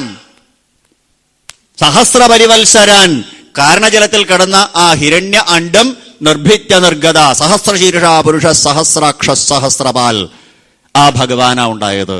അതിനു മുമ്പ് ആ ഹിരണ്യാണ്ഡം എവിടെ നിന്നുണ്ടായി? പ്രകൃതി തത്വങ്ങളിൽ നിന്നുണ്ടായി. ആ പ്രകൃതി എവിടെ നിന്നുണ്ടായി? ഞങ്ങൾക്കറിയാം, ഭഗവാനിൽ നിന്നുണ്ടായി. മോഡേൺ സയൻസ് ഏറ്റവും അവസാനം കണ്ടെത്തിയത് എന്താണെന്നറിയോ? ഈ കാണപ്പെടുന്ന പ്രപഞ്ചം മുഴുവൻ ഉണ്ടായത് LUCA, last common universal ancestor, ഒരു പൊതു പൂർവികനിൽ നിന്ന്. എന്റെ മനുഷ്യ, അതല്ലേ ഭാരതത്തിലെ സജ്ജനങ്ങൾ പറഞ്ഞു തന്നത്? ഭഗവാൻ, ഈശ്വരൻ, ബ്രഹ്മേതി പരമാത്മേതി ഭഗവാൻ ഇത് ശബ്ദതേ പറഞ്ഞു തന്നില്ലേ? ഏറ്റവും അവസാനം ഇത് എവിടെ ചെന്ന് ലയിക്കും? അതോ ഈ 500 കോടി വർഷങ്ങൾ കഴിഞ്ഞാൽ സൂര്യൻ അങ്ങോട്ട് പൊട്ടിത്തെറിക്കും, അങ്ങോട്ട് ഇല്ലാണ്ടാവും. എന്നിട്ട് ഭീകരമായ ഒരു കറുത്ത ഗർത്തമായിട്ട്, തമോ ഗർത്തമായിട്ട് മാറും. എല്ലാത്തിനെയും തന്നിലേക്ക് വിഴുങ്ങിക്കൊണ്ട്, തന്നിലേക്ക് ആകർഷിച്ചുകൊണ്ട് ഒരു കറുത്ത സാധനമായിട്ട് മാറും. ആ എല്ലാത്തിനെയും തന്നിലേക്ക് ആകർഷിക്കുന്ന കറുത്ത സാധനത്തിന് ആ ഭാഗവതം കൃഷ്ണ എന്ന് പറയുന്നത്. കരിഷതി, ഇത് കൃഷ്ണ, നിറവും കറുപ്പ, തന്നിലേക്ക് ആകർഷിക്കും. അപ്പൊ ഇന്നത്തെ ശാസ്ത്രജ്ഞന്മാര് ഇതും ഭാഗവതം ശാസ്ത്രം എന്ന ശാസ്ത്രം എഴുതിയ വേദവ്യാസ മഹർഷി എന്ന സയന്റിസ്റ്റിനെ എത്ര പ്രാവശ്യം നമസ്കരിക്കണം? ചിന്തിക്കൂ. ഇതാണ് പറഞ്ഞിരുന്നത്, നിങ്ങളുടെ ലക്ഷ്യം നിങ്ങൾ മുമ്പിൽ കാണൂ, ആ ലക്ഷ്യത്തിനെ സാധൂകരിക്കൂ, ആ ലക്ഷ്യത്തിലേക്ക് എത്തൂ. ശരം തു ജീവം പരമേവ ലക്ഷ്യം. സംഹാരകർത്താവായിരിക്കുന്ന രുദ്രന്റെയും സൃഷ്ടികർത്താവായിരിക്കുന്ന ബ്രഹ്മാവിന്റെയും പരിപാലകനായിരിക്കുന്ന വിഷ്ണുവിന്റെയും LUCA, കോമൺ ആൻസെസ്റ്റർ, അതാണ് ഭഗവാൻ ബ്രഹ്മം. ജന്മാദ്യശ്ചയത എന്ന് ആദ്യത്തെ ശ്ലോകത്തിൽ, ആദ്യത്തെ വാക്യത്തിൽ പറഞ്ഞത്. അങ്ങനെയുള്ള ആ ഹരിയെയാണ്, ആ ഹരി ഹരതി ഇതി ഹരി, സകല പാപങ്ങളെയും കൽമഷങ്ങളെയും അപഹരിച്ചുകൊണ്ട്, ഇല്ലാതാക്കിക്കൊണ്ട്, ധർമ്മ സംസ്ഥാപനാർത്ഥായ, ഭൂമിയില് ലോകത്തില് ധർമ്മത്തിനെ നിലനിർത്താനായിട്ട് ഭഗവാൻ അവതാരങ്ങൾ എടുക്കണു. അങ്ങനെ സകലത്തിനെയും ഹരിക്കുന്നവൻ, ആ ഹരിയുടെ കഥയാണ് ഈ 7 ദിവസം അങ്ങക്ക് ഞാൻ പറഞ്ഞു തന്നത്. ഈ 7 ദിവസം അങ്ങ് കേട്ടുകൊണ്ടിരുന്നിട്ട് അങ്ങക്ക് മരിക്കും എന്ന് തോന്നുന്നുണ്ടോ? ഓ പരീക്ഷിത്തേ, ത്വം തു രാജൻ മരിഷ്യേതി പശുബുദ്ധിമിമാം ജഹി. രാജാവേ, അങ്ങ് മരിക്കുന്നുള്ള അവിവേക ബുദ്ധിയെ ഉപേക്ഷിക്കൂ. അങ്ങ് മരിക്കില്ല. പിന്നെ എന്തിനാ അങ്ങനെ വിഡ്ഢിതം ചിന്തിക്കണേ? എന്താ കാരണം? അങ്ങ് ജനിച്ചിട്ടില്ല. അത് തന്നെ. ഈ ജനിക്കാത്ത സാധനത്തിന് മരണമുണ്ടോ? ഉദയമുണ്ടെങ്കിലല്ലേ അസ്തമയമുള്ളൂ. നമ്മളിപ്പോ പറയണു സൂര്യൻ കിഴക്കുദിക്കണു, പടിഞ്ഞാറ് അസ്തമിക്കണു. സത്യത്തിലുണ്ടോ അത്? വ്യാവഹാരിക സത്യമല്ലേ പരീക്ഷത്തെ അത്? സൂര്യനെ നമ്മൾ ഉദിച്ചു വരുന്നതായിട്ട് തോന്നണു, അസ്തമിക്കണതാണ് തോന്നണു. ഭരതയോഗീശ്വരൻ രഘുഗണ രാജാവിനോട് പറഞ്ഞതുപോലെ വ്യാവഹാരിക സത്യല്ലേ, സ്വകാലേ സത്യവൽ ഭാതി. സ്വപ്നം പോലെയല്ലേ, സത്യമാണോ അതില്? അപ്പോൾ മരണമെന്ന് പറയണത് യഥാർത്ഥത്തിൽ പറഞ്ഞാൽ അങ്ങയ്ക്ക് സംഭവിക്കണതല്ല. അങ്ങയ്ക്ക് മരണമില്ല, കാരണം അങ്ങ് ജനിച്ചിട്ടില്ല. ന ജാത പ്രാഗ് അഭൂത്. അങ്ങ് മുമ്പ് ജനിച്ചവനോ അല്ല, മരിക്കുന്നവനോ അല്ല. അങ്ങ് ഉണ്ടായവനല്ല, ഉള്ളവനാണ് എന്നർത്ഥം. അങ്ങയ്ക്ക് പാസ്റ്റ് ടെൻസ് ഇല്ല, ഫ്യൂച്ചർ ടെൻസ് ഇല്ല, എപ്പോഴും ഉള്ളതാണ്. സദ് ആഭാസായ തേ നമ. ഗജേന്ദ്ര മോക്ഷത്തിലെ സ്തുതി നമുക്ക് കാണാം. ഗജേന്ദ്രൻ എന്നും പ്രകാശിക്കുന്നതാ. അങ്ങനെയുള്ള ആ ചൈതന്യമാണ് എന്ന് അങ്ങ് മനസ്സിലാക്കുക. ദേഹവൽ ത്വം ന നങ്ഷ്യതി. ദേഹത്തിനെ പോലെ അങ്ങ് നശിക്കുന്നവനല്ല. ഈ ദേഹമല്ല അങ്ങ് എന്ന് ആദ്യം മനസ്സിലാക്കുക. ഇന്നത്തെ കത്യന്താധുനികോത്തരന്മാരായ കലിയുഗ മനുഷ്യര് മനസ്സിലാക്കേണ്ട തത്വമാണ് പറഞ്ഞത്. ഈ ദേഹമല്ല ഞാൻ. നമ്മൾ പറയില്ലേ, എന്ത് ചേർത്തും ഞാൻ ഞാൻ ഞാൻ ഞാൻ ഞാൻ, എന്റെ എന്റെ എന്റെ. ഈ എന്റെ എന്നുള്ള പ്രിഫിക്സ് ചേർക്കാണ്ട് നമ്മൾ എന്തെങ്കിലും പറയാറുണ്ടോ? ഗുരുവായൂർ ചെന്നാലും നമ്മൾ പറയും എന്റെ ഗുരുവായൂരപ്പാന്ന്. നമ്മള് പാട്ടത്തിനെടുത്തു ഗുരുവായൂരപ്പനെ. ഇത്ര വലിയ സ്വാർത്ഥം ചെയ്യാൻ പാടുണ്ടോ നമ്മള്? എന്ത് പറഞ്ഞാലും അതെ. അതാ കപിലവാസുദേവൻ അമ്മോട് പറഞ്ഞത്, അഹം മമാഭിമാനോത്തയ്യ കാമലോഭാദ്യധർമ്മലൈ വീതം യദാ മനഃശുദ്ധം അദുഃഖം അസുഖം സമം.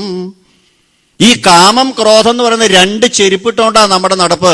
അതുകൊണ്ട് അവിടെ എഴുതി വെച്ചേക്കണേ, റിമൂവ് യുവർ ഫുട്വേഴ്സ് ദർ. ഭഗവാന്റെ മുമ്പിൽ വരുമ്പോ, ഭഗവാന്റെ കഥകൾ കേൾക്കാൻ വരുമ്പോ ചെരുപ്പ് ഊരിട്ടിട്ട് വേണം വരാൻ. കാലുമ്മലത്തെ ചെരുപ്പ് മാത്രമല്ല, നമ്മുടെ മനസ്സിലും ഉണ്ടായ രണ്ട് ചെരുപ്പ്. ഏത്? അഹം മമതാ ബോധങ്ങൾ. ഇത്രയേറെ കൈകോർത്ത് പിടിച്ച് ഒട്ടിപ്പിടിച്ചുകൊണ്ട് നടക്കണ ദമ്പതിമാര് വേറെ ഇല്ല.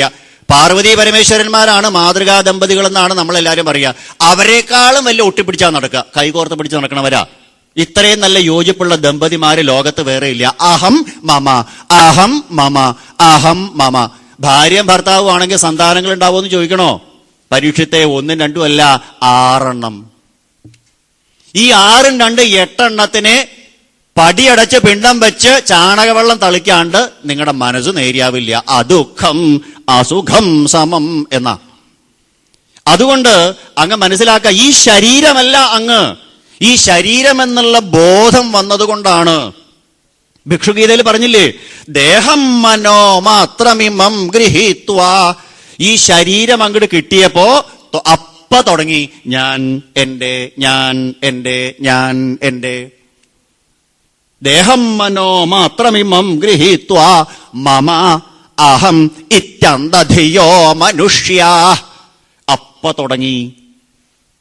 അമ്മയുടെ വയറ്റിൽ നിന്ന് പുറത്തേക്ക് വരുമ്പോ തൊട്ട് തുടങ്ങിയെന്നർത്ഥം. അപ്പൊ അമ്മയുടെ ഗർഭപാത്രത്തിൽ എത്തുന്നതിന് മുമ്പുള്ള പാസ്റ്റ് ടെൻസ് നമുക്ക് ഓർമ്മയില്ല. അത് കാരണം ഒരു പ്രശ്നമില്ല. ഇത് കഴിഞ്ഞാൽ ഈ ശരീരം ഉപേക്ഷിച്ച്, നവമുഖി ഗാർഡൻസ് എന്ന് പറയുന്ന ഈ ഫ്ലാറ്റ് ഉപേക്ഷിച്ച് നമ്മൾ ഇവിടെ നിന്ന് ഇറങ്ങി പോകുമ്പോഴും പിന്നത്തെ ഫ്യൂച്ചർ എന്താ അതും അറിയാത്ത കാരണം അവിടെയും പ്രശ്നമില്ല. പ്രശ്നം എപ്പോഴാ? പ്രസന്റ് ടെൻസിലാ പ്രശ്നം. ഈ ശരീരം അങ്ങോട്ട് കിട്ടിയപ്പോ തോന്നുകയായി. ആലോചിച്ച് നോക്കൂ, ഈ ശരീരം എന്നുള്ള സാധനത്തിന് എന്തെങ്കിലും വിലയുണ്ടോ? ശീര്യതേ, അതാ ശരീരം എന്ന് പറയുന്നത്. ചീഞ്ഞളിഞ്ഞു പോണതാ. കൃമി വിട്ട് ഭസ്മസജ്ഞാന്തം. ആർക്കും വേണ്ടാണ്ട് റോഡകരിയിൽ കിടന്ന് പുഴുത്ത് ചാവുകയാണെങ്കിൽ പുഴുവായിട്ട് മാറണു. അല്ലെങ്കിൽ ഏതെങ്കിലും ജീവികളെ പിടിച്ച് തിന്നുകയാണെങ്കിൽ അവരുടെ മലമായിട്ട് മാറണു. ഇതുമല്ലെങ്കിൽ നമ്മുടെ സംസ്കാരം അനുസരിച്ച് ദഹിപ്പിക്കുകയാണെങ്കിൽ ഭസ്മമായിട്ട് മാറണു. ഈ 3 രൂപാന്തരങ്ങളല്ലേ ഉള്ളൂ ഈ ശരീരത്തിന്. ഈ ശരീരം ആരുടെയാ? ചിന്തിച്ചിട്ടുണ്ടോ? ശരീരം പ്രായം തോന്നുകയേ ഇല്ല എന്നുള്ള സോപ്പ് തേക്കും, വെളുത്തതൊക്കെ കറുപ്പിക്കും, എന്തൊക്കെ വച്ച് തേക്കാമോ അത് മുഴുവൻ വച്ച് തേക്കും. എന്നിട്ട് ചാവാണ്ടിരിക്കുന്നുണ്ടോ ആരെങ്കിലും? ഈ നവമുഖി ഗാർഡൻസ് എന്ന പാലസ് ഉപേക്ഷിക്കാണ്ടിരിക്കാൻ പറ്റുണ്ടോ? ഒരു നിവൃത്തിയില്ല. ജലത്തിലെ പോളകളെന്ന പോലെ ചലം മനുഷ്യനു ശരീരബന്ധം, കുലം ബലം പുത്രകളത്ര ജാലം, ഫലം വരാ മൃത്യു വരുന്ന നേരം. അപ്പൊ മൃത്യു വരുന്ന നേരത്ത് ഇതൊന്നും ബാധകല്ല. ആ ക്വാർട്ടേഴ്സ് നമുക്ക് ഒഴിഞ്ഞു കൊടുക്കണം. താൻ റിട്ടയർ ചെയ്തു, ഇനി ഈ ക്വാർട്ടേഴ്സിൽ ജീവിക്കാൻ തനിക്ക് അവകാശമില്ല, ഇറങ്ങിപ്പോക്കോളൂ. സർവീസിലിരിക്കുന്ന കാലത്തോളെ ഈ ക്വാർട്ടേഴ്സ് ഉപയോഗിക്കാൻ തനിക്ക് അവകാശമുള്ളൂ, ഒഴിഞ്ഞു കൊടുത്തോളൂ, പുരഞ്ജന പൊക്കോളൂ. ഇത് മനസ്സിലാക്കണം. ശീര്യതേ, ചീഞ്ഞളിഞ്ഞു പോവുക. എന്തൊക്കെയാ അതിന്റെ ഉള്ളില് ഒന്നും പറഞ്ഞാൽ ഇന്ന് നമ്മൾ ഉച്ചയ്ക്ക് ഊണ് കഴിക്കില്ല, അത്ര കേമ. നമ്മുടെ ശരീരത്തിന്റെ ഉള്ളിൽ ഈ ത്വക്ക് എന്ന് പറയുന്ന സാധനത്തിന് പകരം ചില്ലുകൂട്ടില് ഷോക്കേസിൽ സാധനങ്ങൾ വച്ചേക്കണ പോലെ നമ്മുടെ ഉള്ളിലുള്ളത് നമുക്ക് കാണാൻ പറ്റുന്ന വെച്ചാൽ ഇന്ന് ആരെങ്കിലും ഉച്ചയ്ക്ക് നമ്മൾ ഊണ് കഴിക്കുമോ? ചിന്തിക്കൂ. ത്വങ് മാംസര രുധിര സ്നായു മേധോ മജ്ജ അസ്ഥി സംഹതൗ, രക്തം ശുക്ലം കഫം മലം മൂത്രം അസ്ഥി മേധസ് തുടങ്ങിയുള്ള വൃത്തികെട്ട സാധനങ്ങൾ മുഴുവൻ, പാത്രം മൂത്രപുരീഷയോ, ഈ വക സാധനങ്ങളാ. എന്നിട്ടോ ഇതേപോലെ നിർമ്മിത വംശവംശസ്ഥൂണം ത്വച രോമനഖൈ പിനദ്ധം, ഇതേപോലത്തെ അസ്ഥികൾ എന്ന് പറയുന്ന തൂണിന്മേല് ത്വക്ക എന്ന് പറയുന്ന ടർപ്പോളിൻ കൊണ്ടങ്ങോട്ട് വിരിച്ചപ്പോ നമ്മളൊക്കെ മിസ്റ്റർ യൂണിവേഴ്സായി, മിസ് യൂണിവേഴ്സായി, മിസസ് യൂണിവേഴ്സ്. എന്തൊരു സൗന്ദര്യ! പിങ്കള പറയാ ക്ഷരന്നവദ്വാരമകാരമേതൽ. ഈ നവമുഖി ഗാർഡൻസിന് 9 ഗോപുരങ്ങളുണ്ട്, 9 ദ്വാരം. ഈ 9 ഗോപുരദ്വാരത്തിൽ നിന്ന് പുറത്തേക്ക് വരുന്ന എന്ത് സാധനമുണ്ട് നമുക്ക് കൈകൊണ്ട് തൊടാൻ? അയ്യേ തുപ്പല്, അയ്യേ ചെവിക്കാട്ടം, അയ്യേ മൂക്കട്ട, വേർപ്പുനാറ്റം, അയ്യേ മലം, അയ്യേ മൂത്രം. എന്തിനാ നമ്മൾ അയ്യേന്ന് പറയണേ? നമ്മുടെ ശരീരത്തിന്റെ ഉള്ളിൽ നിന്നല്ലേ ഇത് പുറത്തേക്ക് വരണേ? ഇതും ചുമന്നോണ്ടല്ലേ നമ്മൾ നടക്കണേ? അല്ലേ? ഇംഗ്ലീഷിൽ പറഞ്ഞ മൊബൈൽ സെപ്റ്റിക് ടാങ്ക് അല്ലേ നമ്മുടെ ശരീരം. എന്നിട്ട് ആ ത്വക്കെന്നുള്ളത് ഒരു ഉപകരണം അങ്ങോട്ട്, ഒരു ആവരണം അങ്ങോട്ട് വന്നപ്പോ നമ്മളെ പോലെ സൗന്ദര്യമുള്ള ആരുമില്ല ലോകത്ത്. എത്ര ത്രിലോക സുന്ദരിയാണെങ്കിലും ആ ശിവമായിട്ടുള്ള ശരീരത്തിന്റെ ഉള്ളിൽ നിന്ന് ആ ഗുരുവായൂരപ്പൻ അങ്ങോട്ട് ഇറങ്ങിപ്പോയാൽ ശിവത്തിന്റെ വള്ളി പോയി. തെക്കോട്ട് തലരിച്ച് കിടത്തിയോളൂ, കത്തിച്ചോളൂ എന്ന് പറയും. 10-25 കൊല്ലം പ്രേമിച്ച് കല്യാണം കഴിച്ച ഭാര്യയാണെങ്കിലും പറയും കത്തിച്ചോളൂ. ഗതപതി വായോ ദേഹാഭായേ ഭാര്യാഭിഭ്യതി തസ്മിൻ കായേ. ആചാര്യസ്വാമികൾ പറയണു, സ്വന്തം ഭാര്യ പോലും തിരിഞ്ഞു നോക്കില്ല. പിന്നെ എന്തിനാ ഈ ശരീരത്തിന്? ശീര്യതേ ദഹതി, ദഹിച്ചു പോണത് കൊണ്ടാണ് അതിനെ ദേഹം എന്ന് പറയണത്. അപ്പൊ ഇങ്ങനെ ഇത്രയധികം മലീമസമായിട്ടുള്ള ഈ ശരീരത്തിനെ ശിവമാക്കി നടത്തുന്നതാരാ? അത് മനസ്സിലാക്കൂ. ആ ശിവമായിട്ടുള്ള ശരീരത്തിന്റെ ഉള്ളിൽ നിന്ന് ആ സാധനം അങ്ങോട്ട് ഇറങ്ങിപ്പോയി. ഏതൊരു ഡോക്ടർ വിചാരിച്ചാലും തിരിച്ചു കയറ്റാൻ പറ്റാത്ത ഒരു സാധനം, ഒരു ചൈതന്യം, ഒരു എനർജി. കാലത്തെണിട്ട് നോക്കിയപ്പോഴേ ഒരു ചലനവും, ഐസ് പോലെ തണുത്തിരിക്കണു. നെഞ്ചുകൂടം പൊന്നും താഴെ ചെയ്യണില്ല. ഡോക്ടറെ വിളിച്ചോണ്ട് വന്നു. ഫസ്റ്റ് ടെസ്റ്റ് എന്താ? കൈമ വെച്ച് നോക്കുക, താപം ഉണ്ടോ, ഗുരുത്വം ഉണ്ടോ നോക്കും. അയ്യോ രക്ഷയില്ല. പിന്നത്തെ ടെസ്റ്റ് എന്താ? മൂക്കിന് താഴെ വിരൽ വെക്കുക, വായു. ഗുരു ഇല്ല, വായു ഇല്ല. ഗുരുവായൂരപ്പൻ ഇറങ്ങിപ്പോയി എന്നർത്ഥം. ഗുരുവായൂരപ്പൻ അങ്ങോട്ട് ഇറങ്ങിപ്പോയപ്പോ ശിവമായിട്ടുള്ളതിന്റെ വള്ളി പോയി. പിന്നെ എന്തിനായ സാധനം? അപ്പൊ ഈ ചീഞ്ഞളിഞ്ഞു പോകുന്ന സപ്തധാതു നിർമ്മിതമായിരിക്കുന്ന ഈ വൃത്തികെട്ട ശരീരത്തിനെയല്ല ഹേ മനുഷ്യ നീ താലോലിക്കേണ്ടത്. ആ വള്ളിയില്ലാത്ത സാധനത്തിനെ ശിവമായിട്ട് കൊണ്ടു നടക്കുന്ന ഒരാളുണ്ടല്ലോ. ആരാത്? യ അന്തപ്രവിശ്യ സംജീവയതി അഖില ശക്തിധര സ്വധാംന. തന്റെ ചൈതന്യം കൊണ്ട് ഈ ബ്രഹ്മാണ്ഡമാകുന്ന രാഷ്ട്രത്തിനെ കൊണ്ടു നടക്കുന്ന രാഷ്ട്രപിതാവ്. തഥൈക പുരുഷം രാഷ്ട്രം. ഹര്യശന്മാരോടും ശബളാശ്വന്മാരോടും നാരദ മഹർഷി ചോദിച്ച ചോദ്യം. നമ്മുടെ അത് സമഷ്ടിയിലായിട്ട് പറയുമ്പോ, വ്യഷ്ടിയിലായിട്ട് പറയുമ്പോഴോ ഇതം ശരീരം കൗന്ദേയ ക്ഷേത്രമിത്യഭിധീയതേ, ഈ ശരീരമാകുന്ന ക്ഷേത്രത്തിനെ കൊണ്ടു നടക്കുന്നവൻ. അവനെ അറിയൂ രാജാവേ, ഹേ പരീക്ഷിത്തെ, അവനെയാണ് അറിയേണ്ടത്. അവനെ അറിഞ്ഞാൽ പിന്നെ ഒന്നും അറിയണ്ട. അറിയേണ്ടതിനെ അറിഞ്ഞു കഴിഞ്ഞാൽ പിന്നൊന്നും അറിയാനില്ല. അത് മനസ്സിലാക്കൂ. ഈ ശരീരമല്ല അങ്ങ്, ശരീരം ഉണ്ടായതാണ്. ഉണ്ടായതിനൊക്കെ നാശമുണ്ട്. എല്ലാം അങ്ങനെയാണ്. ലോകത്തിൽ എല്ലാം ഉണ്ടായതാ, എല്ലാം നശിക്കുകയും ചെയ്യും. ഒന്ന് മാത്രമേ ഉള്ളതുള്ളൂ, അതിനെ നാശമില്ലാത്തതുള്ളൂ. അതുകൊണ്ടാണ് ച്യുതിയില്ലാത്തവൻ അച്യുതൻ എന്ന് ഗുരുവായൂരപ്പനെ വിളിക്കാൻ കാരണം. അതിനെ മനസ്സിലാക്കൂ രാജാവേ. അതുകൊണ്ട് ദേഹത്തിനെ പോലെ അങ്ങ് നശിക്കണവനല്ല. അപ്പൊ ദേഹം എന്നെങ്കിലും അത് വീണുപോയി എന്ന് വരും. ഏത് ആധിയോ വ്യാധിയോ രോഗങ്ങളോ ടിപ്പർ ലോറിയോ ഏതോ രൂപത്തിലും വരാം. അത് നമ്മുടെ കർമ്മപ്രാരബ്ധം കഴിഞ്ഞാൽ, 5 മണി കഴിഞ്ഞാൽ നമ്മുടെ ജോലി തീർത്ത് നമ്മൾ ഓഫീസിൽ നിന്ന് ഇറങ്ങിപ്പോകുന്നത് പോലെ ഈ പ്രപഞ്ചത്തില്, ഈ ഭവാടവിയില്, ഈ ജീവിതത്തില്, ഈ കർമ്മസരണിയില് എന്ന് നമ്മുടെ ഡ്യൂട്ടി തീരുന്നുവോ അപ്പൊ ഇറങ്ങിപ്പോവും. അപ്പൊ നമ്മുടെ കർമ്മപ്രാരബ്ധം അനുസരിച്ച് ഗുരുവായൂരപ്പൻ എന്ന സംവിധായകൻ പറയുന്നതനുസരിച്ച് അഭിനയിക്കുന്ന താരങ്ങൾ മാത്രമാണ് നമ്മൾ. അച്ഛനായിട്ടും അമ്മയായിട്ടും പുത്രനായിട്ടും ഗുരുവായിട്ടും ശിഷ്യനായിട്ടും ആചാര്യനായിട്ടും വക്താവായിട്ടും ശ്രോതാവായിട്ടും എല്ലാം എല്ലാം എല്ലാം സ്റ്റാർട്ട് ആക്ഷൻ ക്യാമറ എന്ന് പറഞ്ഞാൽ നമ്മൾ തുടങ്ങിക്കോളുക. അവനവന്റെ ധർമ്മത്തിനെ അവനവൻ ചെയ്തോളുക. എപ്പോഴാണോ ഗുരുവായൂരപ്പൻ കട്ട് തീർന്നു, ഗ്രീൻ റൂമിലേക്ക് പോന്നോളൂ. അവിടെ സീനിയോറിറ്റി ഒന്നുമില്ല. ചിലപ്പോൾ ഗസ്റ്റ് അപ്പിയറൻസ് ആവും. 5 വയസ്സ് തികയണതിന് മുമ്പ് തിരിച്ചു പോന്നോളൂ, നിന്റെ കർമ്മപ്രാരബ്ധം കഴിഞ്ഞു. നമ്മളെല്ലാവരും സംസാരസാഗരേ മഗ്നം ദീനം മാം കരുണാനിധേ കർമ്മഗ്രാഹ ഗൃഹീതാംഗം സമുദ്ധര ഭവാർണവാൽ എന്നൊക്കെ പ്രാർത്ഥിക്കും. ഗുരുവായൂരപ്പൻ വന്നിട്ട് എന്നാ നമുക്ക് പോയാലോ? അയ്യോ, എന്റെ പേരക്കുട്ടിക്ക് 5 വയസ്സേ ഉള്ളൂ, അവളെ മുത്തശ്ശിയായിട്ട് കാണണം എനിക്ക്. ഇതല്ലേ നമ്മൾ ചിന്തിക്കുക. എന്താ കാരണം? ഈ ദേഹത്തിനോടുള്ള അഭിമാനം. ഈ ദേഹം എന്നുള്ളത് എന്നും എന്റെ കൂടെ ഉണ്ടാവും എന്നാ. ആലോചിച്ച് നോക്കൂ, ഈ ശരീരം പോലും നമ്മുടെ സ്വന്തമാണോ? ഹേ രാജാവേ, ചിന്തിക്കൂ, ഈ ശരീരം അങ്ങയുടെ സ്വന്തമാണോ? ഈ ശരീരം ആരുടെയാ? അതാദ്യം ചിന്തിക്കൂ. ഇന്നത്തെ കലിയുഗ മനുഷ്യനോടാ ശ്രീ ശുഖബ്രഹ്മർഷിയുടെ ചോദ്യം. ഈ ശരീരം ആരുടെയാ? ജന്മം നൽകിയ അച്ഛന്റെ ആണോ? അതോ പ്രസവിച്ച അമ്മയുടെയോ? അതോ ശമ്പളം തരുന്ന യജമാനന്റെയോ? അതോ താലി കെട്ടിയ ഭാര്യയുടെയോ? അതോ തന്നിൽ നിന്നുണ്ടായ സന്താനങ്ങളുടെയോ? അതോ തന്നെ പിടിച്ചു തിന്നുന്ന മൃഗങ്ങളുടെയോ? ഇതൊന്നും ആർക്കും ഒരു ലഹൂനോസ്. ആരാ ഇതിന്റെ ഓണർ? മഹാബലിയോട് മഹാബലി ചരിത്രത്തിലെ വിന്ധ്യാവലി എന്ന മഹാബലിയുടെ പത്നി വാമനമൂർത്തിയോട് പറഞ്ഞതുപോലെ ഇതിന്റെയൊക്കെ ഉടമസ്ഥാവകാശം എന്റെ ഭർത്താവാണെന്ന് അദ്ദേഹം തെറ്റിദ്ധരിച്ചു. ഇതാ അപകടം ഉണ്ടായി.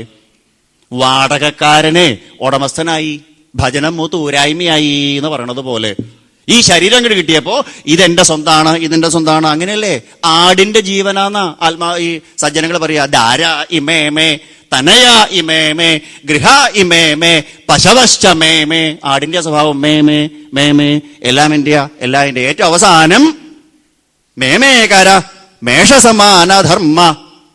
കുറച്ച് ഇതുണ്ടാവും, കാലമൃഗേണ നീതാ. കാലമാകുന്ന ചെന്നായി പിടിച്ചോണ്ട് പോകുമ്പോഴും നമ്മൾ പറയും മേമേ, അതും എന്റെയാണ്. ഈ ശരീരം പോലും എന്റെയാണോ? അമ്മയുടെ ഉദരത്തിൽ നിന്ന് പുറത്തേക്ക് വരുമ്പോ ഈ ശരീരം എന്ന് പറയുന്ന സമ്പത്ത് കൊണ്ട് പുറത്തേക്ക് വരുന്നതായ ഈ പുരഞ്ജനൻ ഇവിടെ നിന്ന് അങ്ങോട്ട് പോകുമ്പോ അവിടെ ഇട്ടിട്ട് പോയി എന്ന് പറയും. എന്തെങ്കിലും സമ്പാദിക്കാൻ പറ്റുമോ? ഈ ശരീരം പോലും നമ്മുടെ സ്വന്തമല്ല എന്നിരിക്കെ ഈ ശരീരം കൊണ്ട് ഞാൻ പണിയെടുത്തുണ്ടാക്കിയതല്ലേ എന്റെ ധനം, അതിപ്പോ എന്റെയാണോ? ഈ ശരീരം കൊണ്ട് ഞാൻ താലി കെട്ടിയതല്ലേ എന്റെ ഭാര്യ, എന്റെയാണോ ഭാര്യ? ഈ ശരീരത്തിൽ ഞാൻ ഉൽപ്പാദിപ്പിച്ചതല്ലേ എന്റെ സന്താനങ്ങള്, എന്റെയാണോ സന്താനം? ഈ ശരീരം പോലും എന്റെ അല്ല, പിന്നെ ഈ ശരീരം കൊണ്ട് നേടിയത് എന്താ എന്റെ ആവണേ? അപ്പൊ ഒന്നും നമ്മുടെ അല്ല. ഇതാണ് മനസ്സിലാക്കേണ്ടത് എന്നർത്ഥം. അപ്പൊ ആ ശരീരത്തിനെ കണ്ടിട്ട് കണ്ണുകൊണ്ട് ബാഹ്യനേത്രങ്ങൾ കൊണ്ട് കാണുന്നതിനെ സത്യമാണെന്ന് തെറ്റിദ്ധരിക്കണു ഇന്നത്തെ മനുഷ്യൻ. ബ്രാഹ്മണ രഘുഗണത്തെ സമ്പാദ്യത്തിൽ പറഞ്ഞതിന് വീണ്ടും പറയുക. എത്ര പ്രാവശ്യം പറഞ്ഞാലാണ് നമ്മളെപ്പോലുള്ള സാധാരണ മനുഷ്യർക്ക് മനസ്സിലാവണത് എന്ന് അറിയില്ലാത്തത് കൊണ്ട് പറഞ്ഞു തന്നെ പറയുക പല കഥകളുടെ രൂപത്തിൽ. അപ്പൊ ഈ ദേഹാഭിമാനം ഉപേക്ഷിക്കൂ. ഈ ദേഹത്തിനോടുള്ള മമതാബന്ധം കൊണ്ടാണ് നമുക്ക് സകല ദുഃഖങ്ങളും ഉണ്ടാവണത് എന്നർത്ഥം. മതിരിഹ ഗുണസക്താ ബന്ധകൃത് തേഷ്വസക്താതു അമൃതകൃത്. അതാ പട്ടേരിപ്പാട് പറഞ്ഞത് ലളിതമായിട്ട്. അത് ശീലിക്കൂ. ഈ ശരീരം എന്നുള്ളത് ഇന്നല്ലെങ്കിൽ നാളെ നമുക്ക് ഉപേക്ഷിക്കണം. ഈ ശരീരം പോലും നമ്മുടെ സ്വന്തമല്ല. അപ്പൊ ആ ശരീരം പോലെ നശിക്കണതല്ല അങ്ങ്. ഈ ശരീരമല്ല അങ്ങെന്നുള്ള ബോധം മനസ്സിലാക്കൂ. എങ്ങനെ? ന ഭവിഷ്യതി ഭൂത്വാ. അങ്ങ് വീണ്ടും വീണ്ടും ഉണ്ടാവണില്ല. ഏതുപോലെ? ബീജാങ്കുരവൽ. ഒരു വിത്തിൽ നിന്ന് ചെടി ഉണ്ടാവണു. ചെടി കുറച്ച് വളർന്ന് വലുതായാൽ അതിൽ നിന്ന് വീണ്ടും വിത്തുണ്ടാവണു. ആ വിത്തിൽ നിന്ന് വീണ്ടും ചെടി ഉണ്ടാവണു. ഇങ്ങനെ ബീജാങ്കുരന്യായം എന്ന് പറയും സംസ്കൃതത്തില്. ആ ബീജാങ്കുരന്യായം അങ്ങയ്ക്ക് ബാധകല്ല. അങ്ങ് ശരീരമല്ല, ശരീരത്തിനെ ബാധകളുള്ളൂ. ഇങ്ങനെ ഓരോരോ ശരീരത്തിനെ മാറി മാറി സ്വീകരിക്കണമെന്നുള്ളൂ. ശരീരത്തിനാണ് മാറ്റം, അല്ലേ? 5 വയസ്സുകാരന്റെ ശരീരമല്ല 25 വയസ്സുകാരന്, 25 വയസ്സുകാരന്റെ ശരീരമല്ല 50 വയസ്സുകാരന്, 50 വയസ്സുകാരന്റെ ശരീരമല്ല 90 വയസ്സുകാരന്.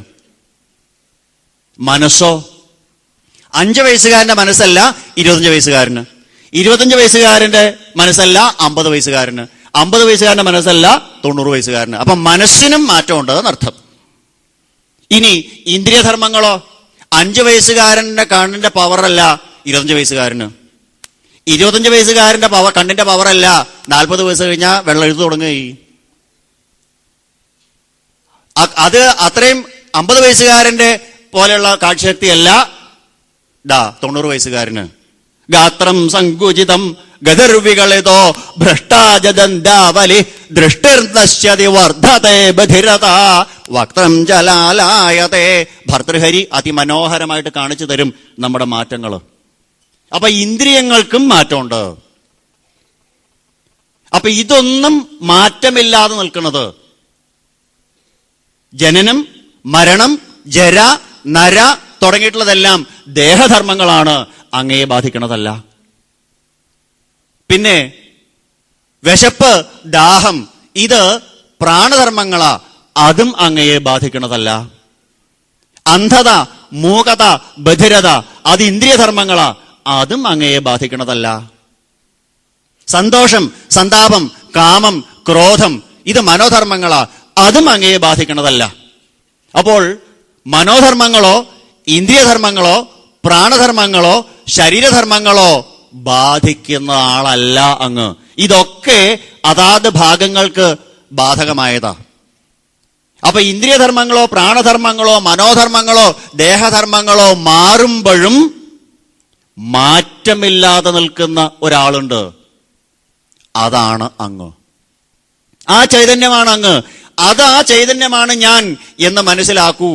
എന്തെല്ലാം മാറ്റങ്ങൾ ഉണ്ടായിക്കൊണ്ടിരിക്കുമ്പോഴും ആ മാറ്റങ്ങൾക്കെല്ലാം അതീതനായിട്ട്, അചഞ്ചലനായിട്ട്, നിത്യനായിട്ട്, സത്യമായിട്ട് നിൽക്കുന്നവനാണ് സച്ചിദാനന്ദരൂപായ.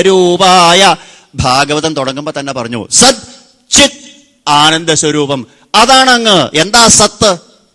സത്യമായത്, ത്രികാലങ്ങളിലും നിലനിൽപ്പുള്ളവൻ, ഭൂതകാലത്തിലും വർത്തമാനകാലത്തിലും ഭാവി കാലത്തിലും മാറ്റമില്ലാത്തവൻ, അതാണ് സത്യം. സത്യം പരം ധീമഹി. ഭാഗവതം തുടങ്ങണം അങ്ങനെയാ. ആ സത്യസ്വരൂപനാണ് അങ്ങ്. ത്രിലകാലങ്ങളിലും മാറ്റമില്ലാത്തവനാണ് അങ്ങ്. മനസ്സിലാക്കൂ പരീക്ഷിത്തെ. ചിത് അത് ജ്ഞാനസ്വരൂപാണ്, അറിവാണ്, എല്ലാത്തിനെയും അറിയുന്ന അറിവാണ്. ഇന്നതാണ്, എന്താ രൂപം പറയാൻ പറ്റില്ല. യഥോ വാചോ നിവൃത്തന്തേ അപ്രാപ്യ മനസാസഹ.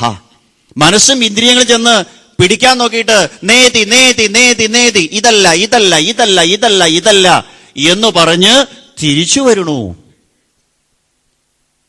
ആ ചൈതന്യമാണ് അങ്ങ്. അതുകൊണ്ട് ന ജായതേ നോ മ്രിയതേ ന വർദ്ധതേ ന ക്ഷീയതേ നോ വികരോതി.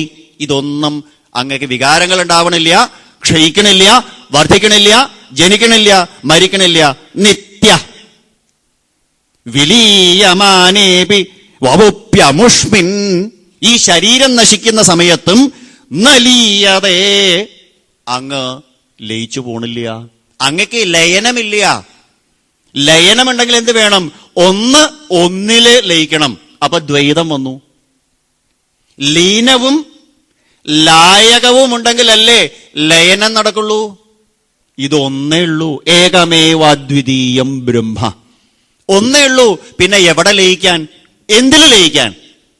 അവിടെ ലായകവും ലീനവും ലായനിയും എല്ലാം ഒന്ന് തന്നെയാ. ഒന്നേ ഉള്ളൂ. ആ ഒന്നിനെ മനസ്സിലാക്കൂ. ഇതാണ് ഗോപസ്ത്രീകളുടെ മഹത്വം. അവർക്ക് പൂജകൾ അറിയില്ല, വേദങ്ങൾ അറിയില്ല, യജ്ഞങ്ങൾ ചെയ്യാൻ അറിയില്ല, അവർക്കൊന്നും അറിയില്ല. പക്ഷെ ഒന്നറിയാം. എന്ത്? എല്ലാം കൃഷ്ണനാണ്. അതിനെ മനസ്സിലാക്കൂ. കൃഷ്ണസ്തു ഭഗവാൻ സ്വയം. ആ ചൈതന്യത്തിനെ മനസ്സിലാക്കൂ. അപ്പൊ ബീജാങ്കുരന്യായം ശരീരത്തിനാണ്, മനസ്സിനല്ല. ശരീരത്തിനാണ്, ആത്മാവിനല്ല. ആ ആത്മാവാണ്, ചൈതന്യമാണ് എന്നങ്ങനെ മനസ്സിലാക്കൂ. വീണ്ടും വീണ്ടും ഉദാഹരണങ്ങൾ പറയുക. നാശമില്ലാത്തവനാണ് അങ്ങ്. നശിച്ചു പോകുന്നത് ഈ ശരീരമാണ്. ഏതുപോലെ? വാസാംസി ജീർണാനി യഥാവിഹായ എന്ന ഗീതയിൽ ഭഗവാൻ പറഞ്ഞതുപോലെ, വസ്ത്രം പഴയതുപേക്ഷിച്ചിട്ട് പുത്തൻ ധരിപ്പതുപോലെയത്രേ, ജീർണിച്ച ദേഹം ത്യജിച്ചു ദേഹി പൂർണ്ണം ധരിക്കുന്നു വേറെ ദേഹം. അവനവന്റെ കർമ്മബന്ധങ്ങൾക്കനുസരിച്ച്, കർമ്മപ്രാരബ്ധങ്ങൾക്കനുസരിച്ച് പയ്യീച്ച പൂച്ച പുലി വണ്ടല് ഞണ്ടു പച്ചപ്പയ്യെന്നു തൊട്ട് പലമാതിരിയായ ജന്മം ഇങ്ങനെ വട്ടം കറങ്ങിക്കൊണ്ടിരിക്കുക. അപ്പോൾ ആ ശരീരം ഇങ്ങനെ മാറി മാറി മാറി മാറി, പുരഞ്ജനോപാഖ്യാനത്തില് പുരഞ്ജനൻ ഓരോ കൊട്ടാരങ്ങളെ മാറി മാറി സ്വീകരിച്ചു എന്ന് പറയുന്നത് പോലെ,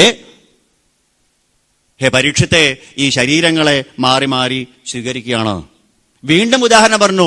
സ്വപ്നേ യഥാ ശിരച്ഛേദ. സ്വപ്നത്തില് ശിരസ് ഛേദിച്ചു എന്ന് പറയുന്നത് പോലെ, പഞ്ചത്വാദ്യാത്മനസ്വയം യസ്മാൽ പശ്യതി. നമ്മൾ കാണാറുള്ളതാ. നമ്മളെല്ലാവരും സ്വപ്നം കാണാറുണ്ട്. സ്വപ്നം കാണുമ്പോണ്ടാവും, ഒരു യുദ്ധത്തിന് ഞാൻ പങ്കെടുത്തു, ശത്രുവിന്റെ വെട്ടുകൊണ്ട് എന്റെ തല പോയി, ഞാൻ ചത്തു. ദേ എന്റെ ഭാര്യ മക്കളിരുന്ന് നിലവിളിക്കണു. ഒടുക്കം കുറച്ചു കഴിഞ്ഞപ്പോ വൈദികൻ വന്നു. അന്ത്യകർമ്മങ്ങൾ നടത്താനായിട്ട് മക്കളോട് പറഞ്ഞു. മക്കള് തന്റെ ശരീരം എടുത്തുകൊണ്ടുപോയി ചിതയിൽ കൊണ്ടുപോയി ദേ ദഹിപ്പിക്കണു. ആരാ കാണണേ? ഞാൻ കാണുന്നു. ആരുടെ മരണം? എന്റെ മരണം. ലോകത്തിൽ ഇതേവരെ എവിടെയെങ്കിലും സംഭവിച്ചിട്ടുണ്ടോ? സ്വന്തം ശവദാഹം കണ്ട ആരെങ്കിലും ഉണ്ടോ ലോകത്ത്? പക്ഷെ സ്വപ്നത്തിൽ നമ്മൾ കാണും, വിശ്വസിക്കുകയും ചെയ്യും. കണ്ടോ, കഷ്ടം, എന്റെ ഭാര്യ മക്കളും എന്റെ മരണത്തിൽ നൊന്ത് കരയണു എന്ന് നമ്മൾ സഹതപിക്കും. സ്വപ്നേ യഥാ ശിരച്ഛേദ. ലോകത്തിൽ ഇതേവരെ സ്വന്തം മരണം ആരും കണ്ടിട്ടില്ല. പക്ഷെ സ്വപ്നത്തിൽ അനുഭവപ്പെടുമ്പോ എല്ലാം ശരിയാ. സ്വകാലേ സത്യവൽ ഭാതി എന്ന് പറഞ്ഞതുപോലെയാണ്. അപ്പൊ ഈ കാണപ്പെടുന്ന ശ്രുതേജ ദൃഷ്ടേജ, ഈ കാണുന്നതും കേൾക്കുന്നതുമായിട്ടുള്ള ഗുണേഷു അവസ്തുദൃക്, ശ്രുതേഷു ദൃഷ്ടേഷു ഗുണേഷു അവസ്തുദൃക് എന്ന് പ്രഹ്ലാദനെ പറ്റി സപ്തമസ്കന്ധത്തിൽ പറയും. ഈ കാണുന്നതും കേൾക്കുന്നതുമായ പഞ്ചേന്ദ്രിയങ്ങൾ കൊണ്ടുവരുന്ന സംവേദനങ്ങൾ മുഴുവൻ മിഥ്യയാണ്. അതാണ് മനസ്സിലാക്കേണ്ടത്. അത് വെറും തോന്നിപ്പിക്കണതാ. ആരാ തോന്നിപ്പിക്കണത്? ഈ 5 ഇന്ദ്രിയങ്ങളെയും കൺട്രോൾ ചെയ്യുന്ന 6ാമത്തെ ഒരു ഇന്ദ്രിയമുണ്ട്. ഇവിടെ ഫാനിലേക്ക് കാറ്റായിട്ടും, ബൾബിലേക്ക് പ്രകാശമായിട്ടും, മൈക്കിലേക്ക് ശബ്ദമായിട്ടും ഏതൊരു ചൈതന്യമാണോ ഇലക്ട്രിസിറ്റി വരുന്നത്, അതേപോലെ ഈ 5 ഇന്ദ്രിയങ്ങളെയും നിയന്ത്രിക്കുന്നതായ 6ാമത്തെ ഇന്ദ്രിയമുണ്ട്, 6th സെൻസ്, മെയിൻ സ്വിച്ച്. ആ മെയിൻ സ്വിച്ചിനെ ഓഫ് ചെയ്ത് കഴിഞ്ഞാൽ ഇന്ദ്രിയങ്ങളുടെ പവർ പോയി. മെയിൻ സ്വിച്ച് ഓഫ് ചെയ്താൽ ഫാൻ വർക്ക് ചെയ്യില്ല, ലൈറ്റ് വർക്ക് ചെയ്യില്ല, മൈക്ക് വർക്ക് ചെയ്യില്ല. അപ്പോൾ ആ മനസ്സാണ് ഇതിനെ മുഴുവൻ സൃഷ്ടിക്കണത്. യസ്മാൽ പശ്യതി. അപ്പൊ സ്വന്തം ശിരച്ഛേദം കണ്ട് സ്വന്തം ശവസംസ്കാരം സ്വപ്നത്തിൽ കണ്ട് ദുഃഖിക്കുന്നത് പോലെ ദേഹസ്യ തത, ഈ നാശം എന്ന് പറയുന്നത് ദേഹത്തിന് മാത്രമേ ഉള്ളൂ. ആത്മാഹി അജ അമര, അജനാണ്, അമരനാണ്. സ്വയം ഉള്ളതാണ്, ഉണ്ടായതല്ല.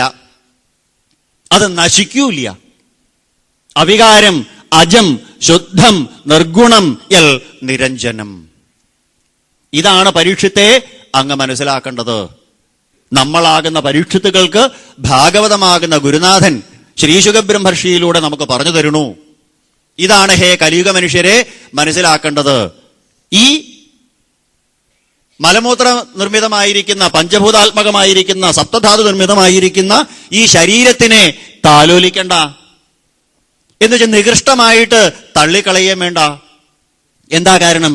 ഒരു ജീവാത്മാവിന് ഭഗവാനെ ഉപാസിക്കാൻ ശ്രേഷ്ഠമായിട്ടുള്ള ഇൻസ്ട്രുമെന്റ്, ഉപകരണമാണ് ഈ ശരീരം. അതുകൊണ്ടാണ് ഋഷഭയോഗീശ്വരൻ പറഞ്ഞത്, നായം ദേഹോ ദേഹഭാജാം നിർലോകെ കഷ്ടാൻ കാമാൻ അർഹതേ വിഡ്ഭുജാം യേ.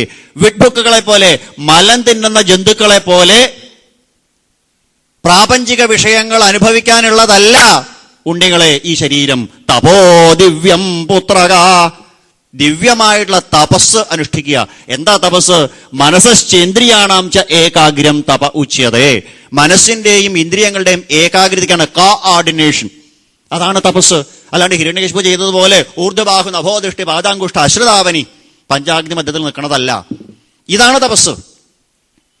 തപോ ദിവ്യം, ദിവ്യമായിട്ടുള്ള തപസ് അനുഷ്ഠിച്ചുകൊണ്ട് പുത്രക ഏന സത്വം ശുദ്ധേൽ, യാതൊന്നുകൊണ്ട് മനസ്സ് ശുദ്ധീകരിക്കുമോ ബ്രഹ്മസൗഖ്യം തു അനന്തം, അനന്തമായിട്ടുള്ള ബ്രഹ്മസൗഖ്യം അനുഭവിക്കാൻ വേണ്ടിയിട്ടാണ് ഈ ശരീരം തന്നേക്കുന്നത്, അല്ലാതെ ഇന്ദ്രിയ സുഖങ്ങൾക്ക് വേണ്ടിയിട്ടുള്ളതല്ല. അതാദ്യം മനസ്സിലാക്കൂ. പരീക്ഷത്തിനോട് അത് തന്നെയാ പറയണത്. അപ്പോൾ യാതൊരു മാറ്റങ്ങൾക്കും വിധേയമാകാത്ത, ഒന്നും ചെയ്യണില്ല അങ്ങ്, അകർത്താഹം, മനസ്സിലാക്കൂ, അങ്ങ് ഒന്നും ചെയ്യണില്ല. അഭോക്താഹം, അങ്ങ് ഒന്നും അനുഭവിക്കണില്ല. അവികാരോഹം, അങ്ങക്ക് വികാരങ്ങളും ഇല്ല. അക്രിയ, അങ്ങ് നിഷ്ക്രിയനാണ്, അങ്ങക്ക് ഒന്നും ചെയ്യാനില്ല. ശുദ്ധബോധസ്വരൂപോഹം, എല്ലാത്തിനെയും അറിയുന്ന അറിവാണ്, ബോധമാണെന്ന് അങ്ങ് മനസ്സിലാക്കൂ. കേവലോഹം സദാശിവ, കേവലജ്ഞാന സ്വരൂപന, സദാ ശിവനായിട്ടിരിക്കുന്നവനാണ് അങ്ങ് എന്ന് മനസ്സിലാക്കൂ. അതാണ് ഹേ പരീക്ഷത്തെ അങ്ങ് മനസ്സിലാക്കേണ്ടത്. നമ്മളാകുന്ന പരീക്ഷത്തുക്കൾക്ക് പറഞ്ഞു തരണു. ഇതാണ് ചെയ്യേണ്ടത്. അല്ലാതെ സ്വപ്നത്തിൽ കണ്ടതുപോലെ, സ്വപ്നമായ മനോരഥം ചിത്രകേതുവിനോട് അങ്കിരസ മഹർഷിയും നാരദ മഹർഷിയും പറഞ്ഞത്, രഘുഗണ രാജാവിനോട് ജഡഭരതൻ പറഞ്ഞത്, പുത്രന്മാരോട് ഋഷഭയോഗീശ്വരൻ പറഞ്ഞത്, ഇങ്ങനെ എത്രയോ എത്രയോ എത്രയോ എത്രയോ ഉപദേശങ്ങള്, നിമിയോട് നവയോഗികൾ പറഞ്ഞത്, ഉദ്ധവനോട് ഭഗവാൻ പറഞ്ഞത്, ഇതൊക്കെ തന്നെ അത്വം തു സർവം പരിത്യജ്യ സ്നേഹം സുജന ബന്ധുഷു മയ്യാവേശ്യ മനസ്സമ്യക് സമദൃക് വിചരസ്വഗാം എന്നാ പറഞ്ഞത്. എല്ലാത്തിനോടും. അപ്പൊ എന്താ പറഞ്ഞേ? പ്രോക്ത ത്യാഗസന്യാസ ലക്ഷണ. അങ്ങ് പറഞ്ഞത് സന്യാസ ലക്ഷണല്ലേ? എന്നെ പോലെ സാധാരണ ഒരു മനുഷ്യനെ എങ്ങനെ അനുഷ്ഠിക്കാൻ പറ്റുക? അപ്പോഴാ ഭഗവാൻ പുഞ്ചിരിച്ചോണ്ട് പറഞ്ഞത്, ആത്മനാ ഗുരു ആത്മൈവ, അവനവൻ തന്നെയാണ് അവനവന്റെ ഗുരു. ആത്മന ആത്മാനം ഉദ്ധരേൽ, അവനവൻ തന്നെ അവനവനെ ഉദ്ധരിക്കണം. അതിനാ കോമൺ സെൻസ് തന്നേക്കണത്, നമുക്ക് വിവേകം തന്നേക്കണത്. എന്താണ് വിധി, എന്താണ് നിഷേധം, എന്താണ് ശരി, എന്താണ് തെറ്റ്, എന്താണ് ഡൂസ്, എന്താണ് ഡോൺസ്. ഇതിനാണ് പവർ ഓഫ് ഡിസ്ക്രിമിനേഷൻ. വിവേകം, ബുദ്ധിശക്തി, വിവേകം നമുക്ക് തന്നേക്കണത്, തിരിച്ചറിവ്. അപ്പൊ വ്യാപാര ചതുഷ്ടയത്തിനല്ല, പുരുഷാർത്ഥ ചതുഷ്ടയം നേടാൻ, ധർമ്മം അർത്ഥം കാമം മോക്ഷം, തത്രാപി മോക്ഷ ഏവാർത്ഥ ആത്യന്തികതയേഷ്യതേ. ആ മോക്ഷത്തിന് വേടാൻ വേണ്ടിയിട്ടായിരിക്കണം. എന്തിൽ നിന്നുള്ള മോക്ഷം? ഈ ശരീരത്തിൽ നിന്നുള്ള മോക്ഷമല്ല. ശരീരത്തിൽ ഇരിക്കുന്ന സമയത്തും അതിൽ നിന്ന് മോക്ഷം നേടാനായിട്ട്, ഈ സംസാരത്തിൽ നിന്ന് മോക്ഷം നേടാനായിട്ട്. വീണ്ടും ഒരു ഉദാഹരണം പറയാ.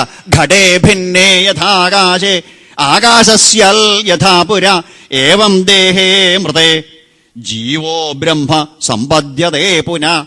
ഒരു കുടം, മൺകുടമുണ്ട്. ഇവിടെ ഒരു മൺകുടം കൊണ്ട് വെച്ചാൽ ആ മൺകുടത്തിന്റെ ഉള്ളിലുണ്ട് ആകാശം. അതിന്റെ ഭാഗവതത്തിന്റെ ഭാഷ ഘടാകാശം എന്ന. അതിന് ചുറ്റുമുള്ള സ്ഥലത്തിന് മഹാകാശം എന്ന് പറയും. നമ്മൾ ഇംഗ്ലീഷിലെ SKY സ്കൈ എന്ന് പറയുന്നതല്ല, ഭാഗവതത്തിന്റെ ഭാഷ സ്പേസ്. അതിനാണ് ആകാശം എന്ന് പറയുന്നത്. അപ്പൊ നമ്മൾ ഒരു കുടത്തിൽ വെച്ചു കഴിഞ്ഞാൽ കുടത്തിന്റെ ഉള്ളിലെ ആകാശം, കുടത്തിന്റെ പുറമേയുള്ള ആകാശം എന്ന് വ്യവഹരിക്കണു, രണ്ടായിട്ട് പറയണു. എഴുത്തച്ഛൻ പറഞ്ഞതുപോലെ ഒന്നായ നിന്നെ ഇഹ രണ്ടെന്നോ കണ്ടളവിൽ. അപ്പോഴാ ഇണ്ടലുണ്ടാവണേ. ശരിക്ക് രണ്ട് എന്നുള്ള സാധനം ഉണ്ടോ? ആ കുടം എന്ന് പറയുന്ന സാധനം വന്നപ്പോ മഹാകാശം, ഘടാകാശം. നമുക്ക് കുറച്ചുകൂടി മനസ്സിലാവുന്ന നല്ലൊരു ഉദാഹരണം പറയാം. കുടത്തിന്റെ കാര്യം തന്നെ എടുക്കുക. ഒരു കുളത്തിൽ ചെന്ന് നമ്മൾ മൺകുടത്തിൽ വെള്ളം കോരിക്കൊണ്ടുവരണു. കുളത്തിൽ വെള്ളമുണ്ടായിരുന്നു, ശൂന്യമായ കുടം കൊണ്ടുപോയിട്ട് നമ്മൾ വെള്ളം മുക്കി എടുത്തുകൊണ്ട് പോന്നു. ഇപ്പൊ നമ്മുടെ ഭാഷ എന്താ? അത് കുളത്തിലെ വെള്ളം, എന്റെ കയ്യിലുള്ളത് കുടത്തിലെ വെള്ളം. ദ്വൈതം വന്നു അവിടെ. എന്താ കാരണം? കുടം എന്ന സാധനം വന്നപ്പോ, ആ സാധനം എന്നുള്ളതിന് ഭാഗവതത്തിന്റെ ഭാഷ ഉപാധി എന്ന.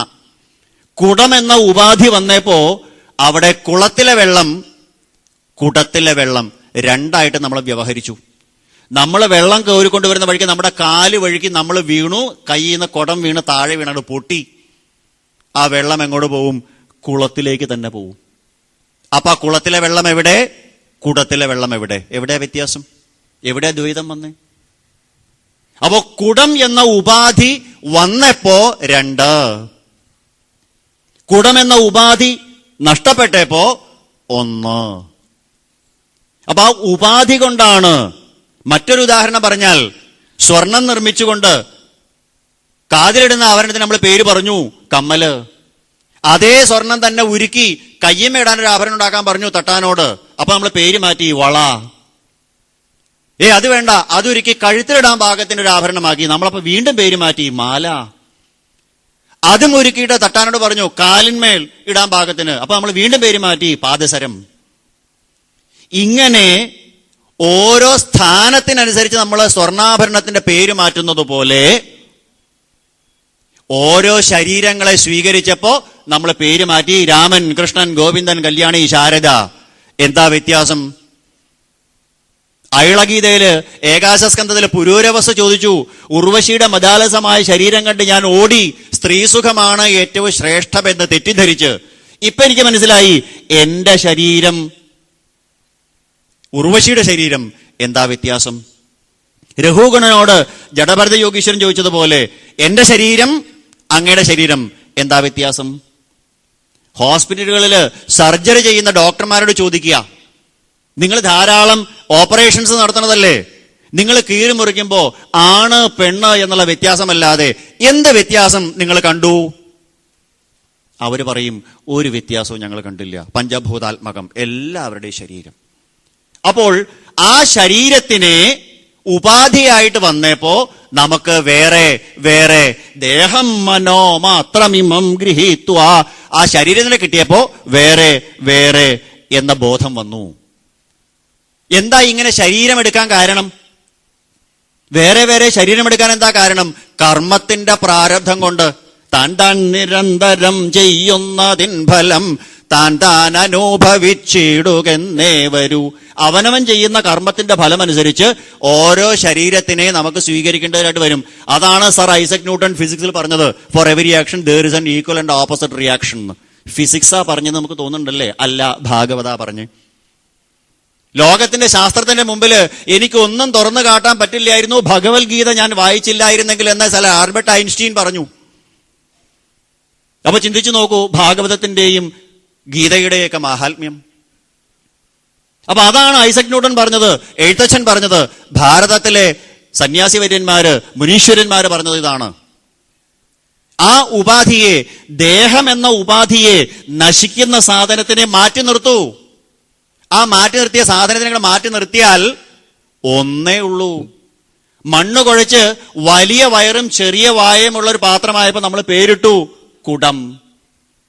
അതേ മണ്ണ് കൊണ്ട് വലിയ വായായപ്പോ നമ്മൾ പേര് മാറ്റി കലം. ഏറ്റവും അവസാനം അത് ഷേപ്പ് ചെറുതാക്കിയിട്ട് എണ്ണയും തിരി ഒഴിച്ച് കത്തിക്കാൻ പാകത്തിന് ദീപമായപ്പോൾ നമ്മൾ പേര് മാറ്റി ശരാവം, ചെരാത്.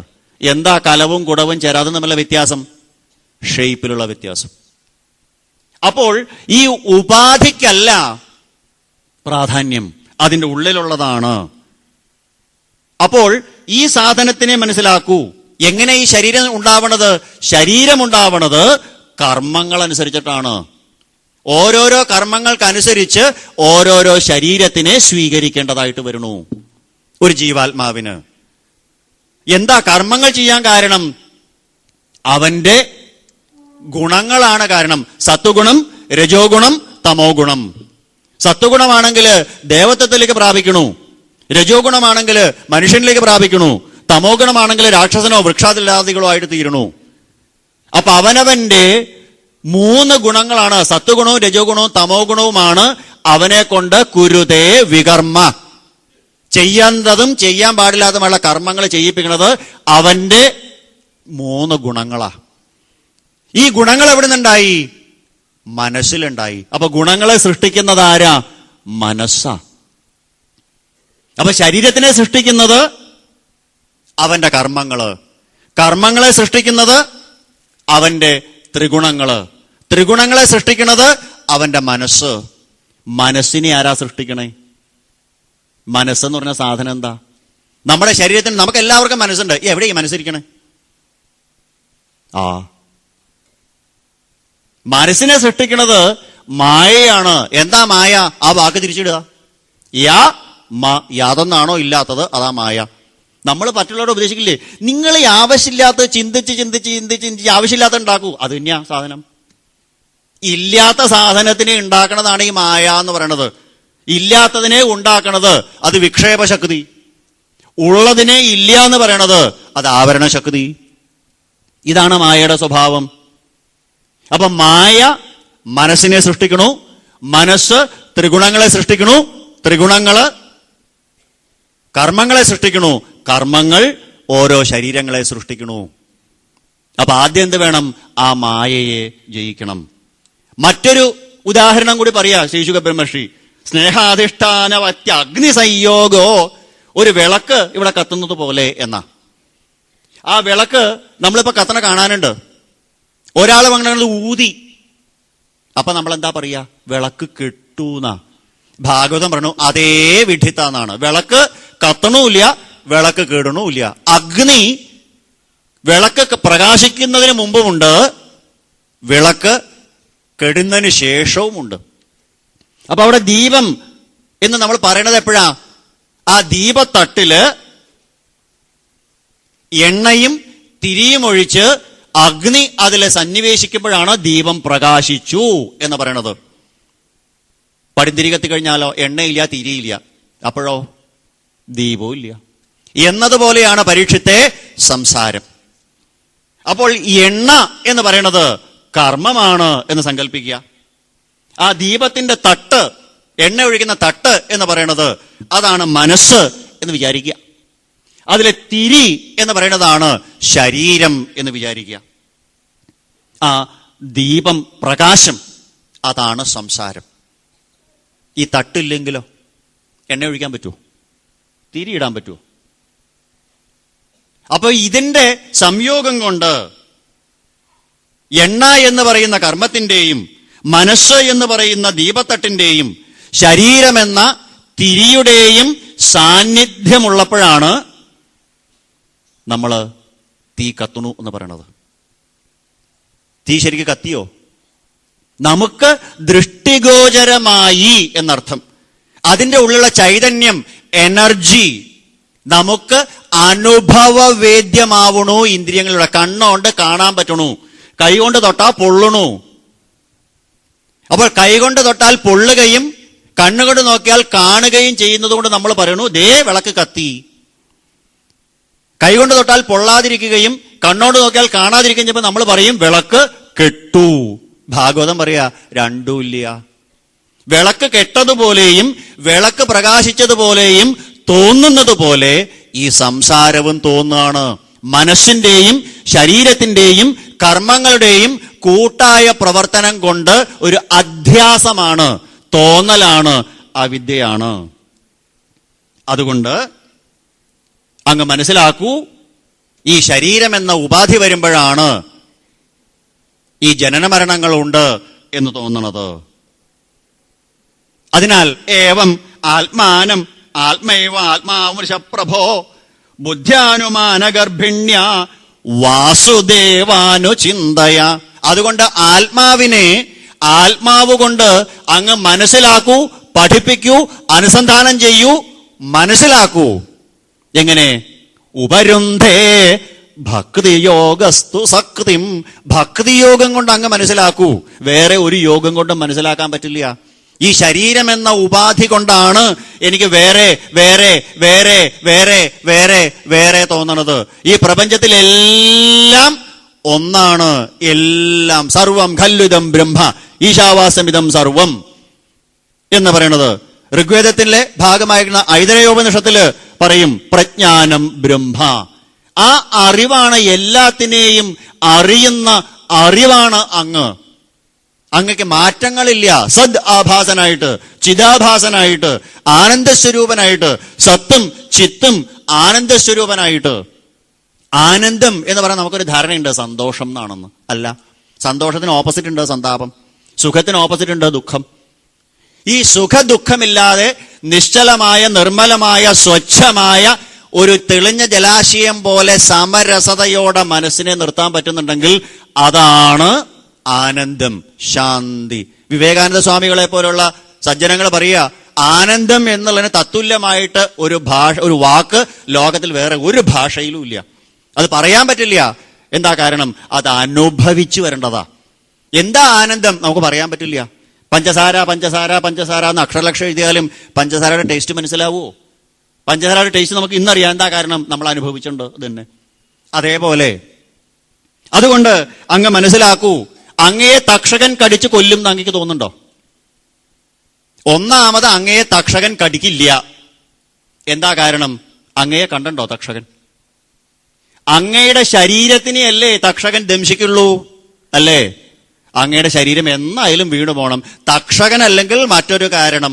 നമ്മളാകുന്ന പരീക്ഷത്തുക്കളോട് പറയുക, ഒന്നുകിൽ ആധി അല്ലെങ്കിൽ വ്യാധി, എന്ത് കാര്യം പറഞ്ഞാലും നമ്മൾ ആദ്യം പറയണ്ട അയ്യോ അയ്യോ. ഇതാ നമ്മുടെ വാക്ക്. എന്നാ കൃഷ്ണ എന്നുള്ള വാക്ക് നമ്മുടെ വായിന്ന് വരുമോ? മുമ്പിലെ ഒരു സന്ധ്യാനേരത്ത് അമ്പലത്തിൽ പോകാൻ നേരത്ത് ഒരു പാമ്പിനെ കണ്ട അപ്പ വരികയായി അയ്യോ എന്നാ വരിക, ഹരേ കൃഷ്ണ എന്ന് വരില്ല. അത് ജപിക്കൂ, അപ്പൊ ഉള്ളിൽ തന്നെ താനെ വരും. അപ്പൊ അതുകൊണ്ട് അങ്ങ് ഈ ശുദ്ധജ്ഞാനസ്വരൂപോഹം എന്ന് മനസ്സിലാക്കിയാൽ തക്ഷകനാണോ ഞാനാണോ ദ്വൈതഭാവം വരില്ല. തക്ഷകനും ഞാനും ഈ ലോകവും എല്ലാം എല്ലാം എല്ലാം ഈശ്വരമയമായിട്ട് അങ്ങക്ക് കാണാൻ സാധിക്കും. ഈശ്വരനിൽ നിന്ന്, ആ ചൈതന്യത്തിൽ നിന്ന്, ബ്രഹ്മത്തിൽ നിന്ന് അങ്ങക്ക് യാതൊരു മാറ്റം ഉണ്ടാവില്ല. ഞാൻ തന്നെയാണ് ബ്രഹ്മം.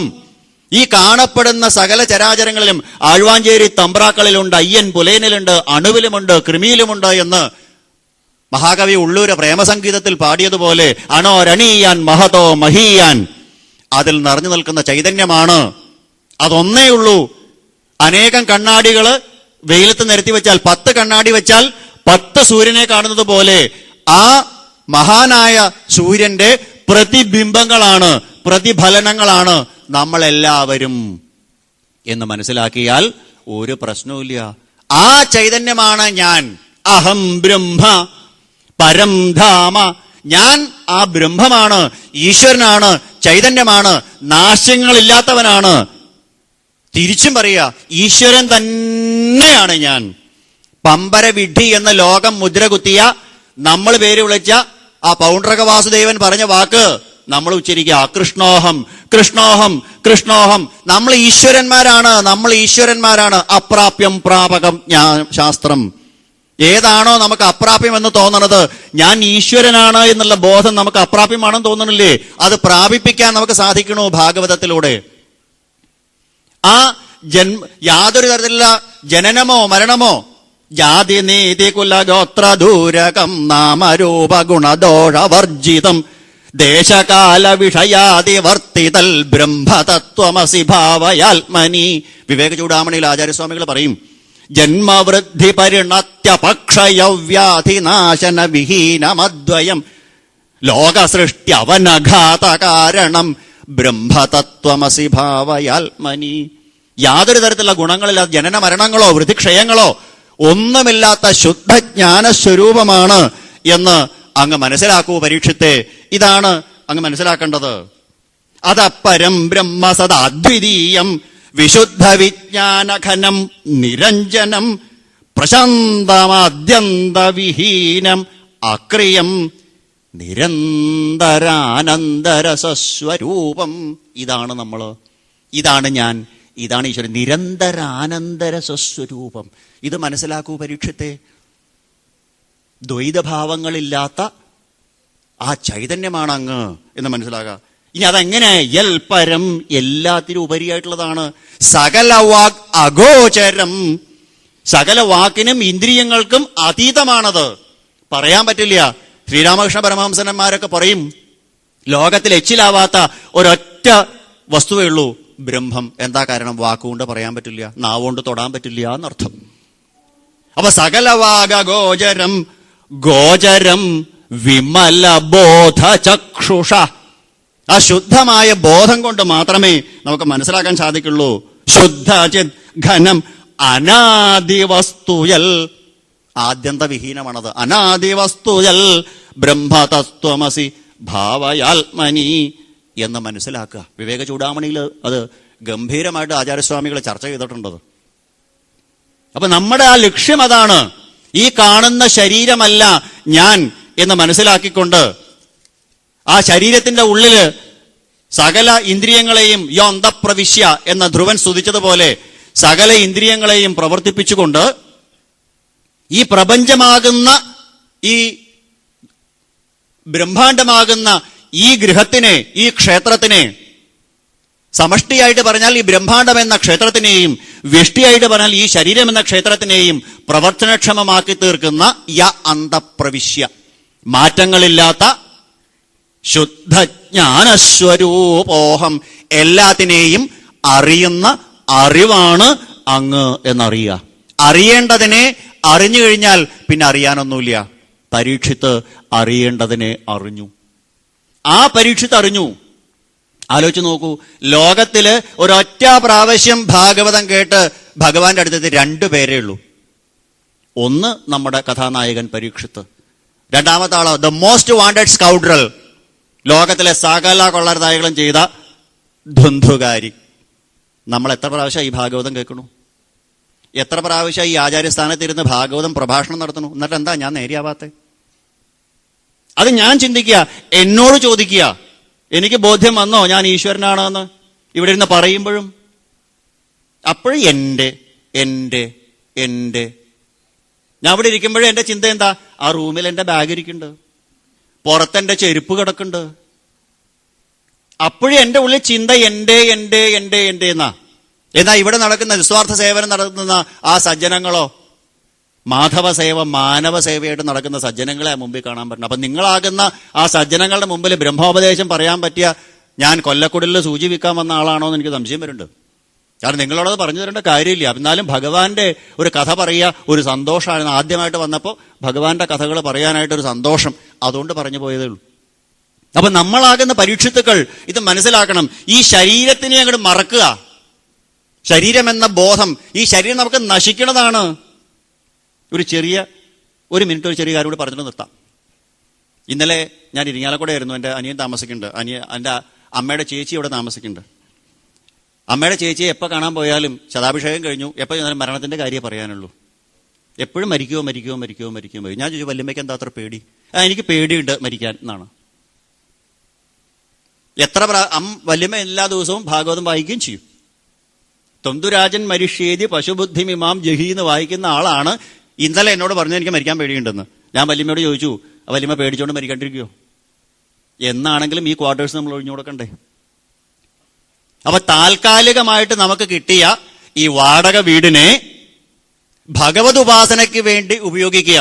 വാണി ഗുണാനുകഥനെ ശ്രവണോ കഥായാം ഹസ്തൗച കർമ്മസു മനസ്തവ പാദയോർന്ന സ്മൃത്യാം ശിരസ്തവ നിവാസ ജഗൽ പ്രണാമേ ദൃഷ്ടിസ്തതാം ദർശനേസ്തു ഭവത്തനൂനാം എന്ന ദശമസ്കന്ധത്തില് 10ാം അധ്യായത്തില് 38ാമത്തെ ശ്ലോകത്തില് നളകൂപര മണിഗിരിവന്മാര് പറഞ്ഞ ആ സ്തോത്രം ഓർമ്മിക്കുക. അതിനു വേണ്ടിയിട്ടാ ഈ ശരീരം. അപ്രാപ്യം പ്രാപകം ശാസ്ത്രം അജ്ഞാതം ജ്ഞാപകം തഥാ. അറിയാത്തതിനെ അറിയിച്ചു തരുന്നു, എത്താൻ പറ്റാത്തതിനെ എത്തിച്ചു തരുന്നു. അതാണ് ഭാഗവതം. ഇതം ഭാഗവതം ശാസ്ത്രം, പ്യുവർ സയൻസ് ആണ്. അങ്ങനെയുള്ള ആ ശാസ്ത്രം നമ്മൾ നിരന്തരമായിട്ട് പാനം ചെയ്യുമ്പോൾ നമ്മളാകുന്ന ജീവാത്മാക്കൾക്ക് മനസ്സിലാവും, ജീവാത്മാവ് എന്നത് ഈ ശരീരം കൊണ്ട് തോന്നിയതാണ്. ശരീരം കൊണ്ട് മാറിയാൽ പരമാത്മാവായി. അപ്പൊ ശരംതു ജീവം പരമേവ ലക്ഷ്യം, ശരംതു ജീവം പരമേവ ലക്ഷ്യം. ഓരോ പ്രാവശ്യവും ഹൃദയം പിടിക്കുമ്പോൾ ഈ മന്ത്രം നമ്മൾ ജപിക്കുക, ശരംതു ജീവം പരമേവ ലക്ഷ്യം. അങ്ങനെ ഇത്ര നേരം നെല്ലും കല്ലും പതിരും എല്ലാം അടങ്ങിയ എന്റെ വാക്കുകൾ കേട്ടിരുന്ന എല്ലാ സജ്ജനങ്ങൾക്കും ശരംതു ജീവം പരമേവ ലക്ഷ്യം എന്ന ആപ്തവാക്യത്തെ മുൻനിർത്തി ഭഗവാനിലേക്ക് ലയിക്കാൻ ആ ഭക്തവത്സലൻ അനുഗ്രഹിക്കട്ടെ എന്ന് പ്രാർത്ഥിച്ചുകൊണ്ട് എന്റെ വാക്കുകൾ ആ ഭഗവാന്റെ തൃപ്പാദത്തിൽ സമർപ്പിക്കുന്നു. സർവത്ര ഗോവിന്ദനാമ സങ്കീർത്തനം. ഗോവിന്ദ ഗോവിന്ദ. കായേന വാചാ മനസേന്ദ്രിയർവാ ബുദ്ധ്യാത്മനാ വാ പ്രകൃതിസ്വഭാവാൽ കരോമി യദ്യൽ സകലം പരസ്മൈ നാരായണായേതി സമർപ്പയാമി. സ്വസ്തി പ്രജാഭ്യഃ പരിപാലയന്താൻ ന്യായേന മാർഗേണ മഹിം മഹീശ. ഗോബ്രാഹ്മണേഭ്യഃ ശുഭമസ്തു നിത്യം. ലോകാ സമസ്താ സുഖിനോ ഭവന്തു. ലോകാ സമസ്താ സുഖിനോ ഭവന്തു. ലോകാ സമസ്താ സുഖിനോ ഭവന്തു.